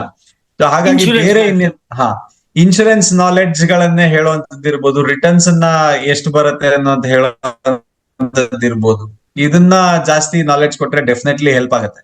ಅಂಡ್ ನಾವುಗಳು ನಮ್ಮ ಇನ್ಕಮ್ ಟ್ಯಾಕ್ಸ್ ರಿಟರ್ನ್ಸ್ ಫೈಲ್ ಮಾಡ್ಬೇಕಾದ್ರೆ ನನಗೆ ಏನ್ ಅಪ್ಲಿಕೇಬಲ್ ಇದೆ, ನನಗೆ ಏನ್ ಅಪ್ಲಿಕೇಬಲ್ ಇಲ್ಲ, ನನಗೆ ಮುಂದಕ್ಕೆ ಏನ್ ಬೆನಿಫಿಟ್ ನಾನು ಇದರಿಂದ ಮಾಡ್ತಾ ಇರೋದ್ರಿಂದ, ಎಷ್ಟು ಕಡಿಮೆ ಇನ್ಕಮ್ ಅನ್ನ ತೋರಿಸದೇ ಇರುವಂತದ್ದು, ಆಕ್ಚುಯಲ್ ಇನ್ಕಮ್ ಅನ್ನ ತೋರಿಸುವಂತದ್ದು, ಇದೆಲ್ಲ ಮಾಡೋದ್ರಿಂದ ನಾಳೆ ನಮ್ಗೆ ಗೊತ್ತಿಲ್ದಂಗೆ ತುಂಬಾ ಹೆಲ್ಪ್ ಆಗತ್ತೆ, ಬೆನಿಫಿಟ್ ಆಗತ್ತೆ. ಅದು ತುಂಬಾ ಜನ ನಾವು ನೋಡಿದೀನಿ ಕೂಡ. ನೀವುಗಳು ಅದೇ ತರ ಸಿಸ್ಟಮ್ ಅನ್ನ ಫಾಲೋ ಮಾಡಿ, ಎಕ್ಸ್ಪೆನ್ಸಸ್ ನ ಡೀಟೇಲ್ಸ್ ನ ರೆಕಾರ್ಡ್ಸ್ ನ ಮೇಂಟೈನ್ ಮಾಡಿ. ಎಲ್ಲರಿಗೂ ಒಳ್ಳೇದಾಗ್ಲಿ, ಶುಭಾಶಯಗಳು. ಅಂದ್ರೆ ಸಾಧ್ಯ ಇದ್ದಷ್ಟು ರಾಮನ್ ಲೆಕ್ಕನೇ ಮಾಡ್ತಾ ಹೋಗಿ, ಕೃಷ್ಣನ್ ಲೆಕ್ಕದ ಕಡೆ ತಲೆ ಕೆಡಿಸ್ಕೋಬೇಡಿ ಅಂತ ಹೇಳ್ತಾ ಇದ್ದೀರಾ. ಖಂಡಿತ. Thank you so much sir. ಚೆನ್ನಾಗಿ ನಡೆಸ್ಕೊಟ್ರಿ. ಇವತ್ತಿನ ಕಾರ್ಯಕ್ರಮ ಚೆನ್ನಾಗಿ ಮೂಡ್ ಬಂತು, ಬಂದವರಿಗೆಲ್ಲ ಉಪಯೋಗ ಆಗಿದೆ ಅಂತ ಹೇಳ್ತಾ, ಇವತ್ತಿನ ಕಾರ್ಯಕ್ರಮ ಬಂದಂತ ಎಲ್ಲ ಸೊ ಹಾಗಾಗಿ ಅದನ್ನು ಮತ್ತೆ ನಿಮಗೆ ಈ ಕಾರ್ಯಕ್ರಮವನ್ನ ಯೂಟ್ಯೂಬ್ ಅಲ್ಲಿ ಹಾಕೋಣಂತೆ. ಧನ್ಯವಾದಗಳು. Thank you so much. Thank you sir. Thank you so much Satish sir. Thank you Vani madam. Thank you so much. Thank you sir. Thank you. Thank you. Thank you. Thank you all. ತುಂಬಾ useful ಆಯ್ತು. Thank you so much. ಚೆನ್ನಾಗಿ. ನೀವೇನಾದ್ರು ಹೇಳಕ್ ಇಚ್ಛೆ ಪಡ್ತೀರಾ ಕೊನೆಗೆ? Video on ಮಾಡೋದು ಮಾಡ್ಕೊಳ್ಳಿ ದಯವಿಟ್ಟು ವಾಣಿ ಮೇಡಮ್. ಹಾ ಸರ್. ಎಸ್. ತುಂಬಾ ಯೂಸ್ಫುಲ್ ಆಯ್ತು ಸರ್. ತುಂಬಾ ಉಪಯುಕ್ತ ಮಾಹಿತಿ ಅಂತಾನೆ ಹೇಳ್ಬೋದು. ನಮ್ಮೆಲ್ಲ ವಿಮಾ ಸಖಿ ಏಜೆಂಟ್ ಇರ್ತಾರೆ, ಹೊಸಬ್ರು ಇದೀವಿ, ಎಲ್ಲ ಇದೀವಿ ಏಜೆಂಟ್ ಗಳಿಗೆ. ಇನ್ನು ಒಳ್ಳೆ ಒಂದು ಅವಕಾಶ ಅಂತಾನೆ ಹೇಳ್ಬೋದು ಇದೊಂದು ನೀವು ಮಾಡ್ಕೊಟ್ಟಿದ್ದು. ನಮ್ಗೆ ಎಷ್ಟೊಂದು ವಿಚಾರಗಳು ಗೊತ್ತಿರ್ಲಿಲ್ಲ, ಎಲ್ಲ ಕರೆಕ್ಟ್ ಆಗಿ ಹೇಳಿದ್ರು ನಮಗ್ ಸರ್. ಯೂಸ್ ಆಯ್ತು ಸರ್, ತುಂಬಾ ಯೂಸ್ ಆಯ್ತು ನಮಗೆ. ಇನ್ನು ಬ್ರೀಫ್ ಆಗಿ ಬೇಕು ಅಂದ್ರೆ ಸರ್ನ ಕಾಂಟ್ಯಾಕ್ಟ್ ಮಾಡ್ಬೋದು. ಸರ್ ನಿಮ್ಮ ನಂಬರ್ ಕೊಡ್ಬೋದಾ? ಕೊಡ್ಬೋದು ಸರ್, ತೊಂದ್ರೆ ಇಲ್ಲ. ಬಟ್ 200 ಜನ ಫೋನ್ ಮಾಡಿದ್ರೆ ಬಹಳ ಕಷ್ಟ ಆಗ್ಬಿಡುತ್ತೆ. ಬೇಡ ಬಿಡಿ. ಅವ್ರು ಏನಾದ್ರು ಇರ್ತಾರೆ ನಮ್ ಕೇಳಿ, ಆಮೇಲೆ ಅದನ್ನ ಫಿಲ್ಟರ್ ಮಾಡ್ಬೇಕು. ಸ್ಪೆಸಿಫಿಕ್ ಇದ್ರೆ ನೀವು ಗೈಡ್ ಮಾಡಿ sir. No problem. Thank you very much sir. Thank you very much. Close ಮಾಡೋಣ. Thank you. ಯಾ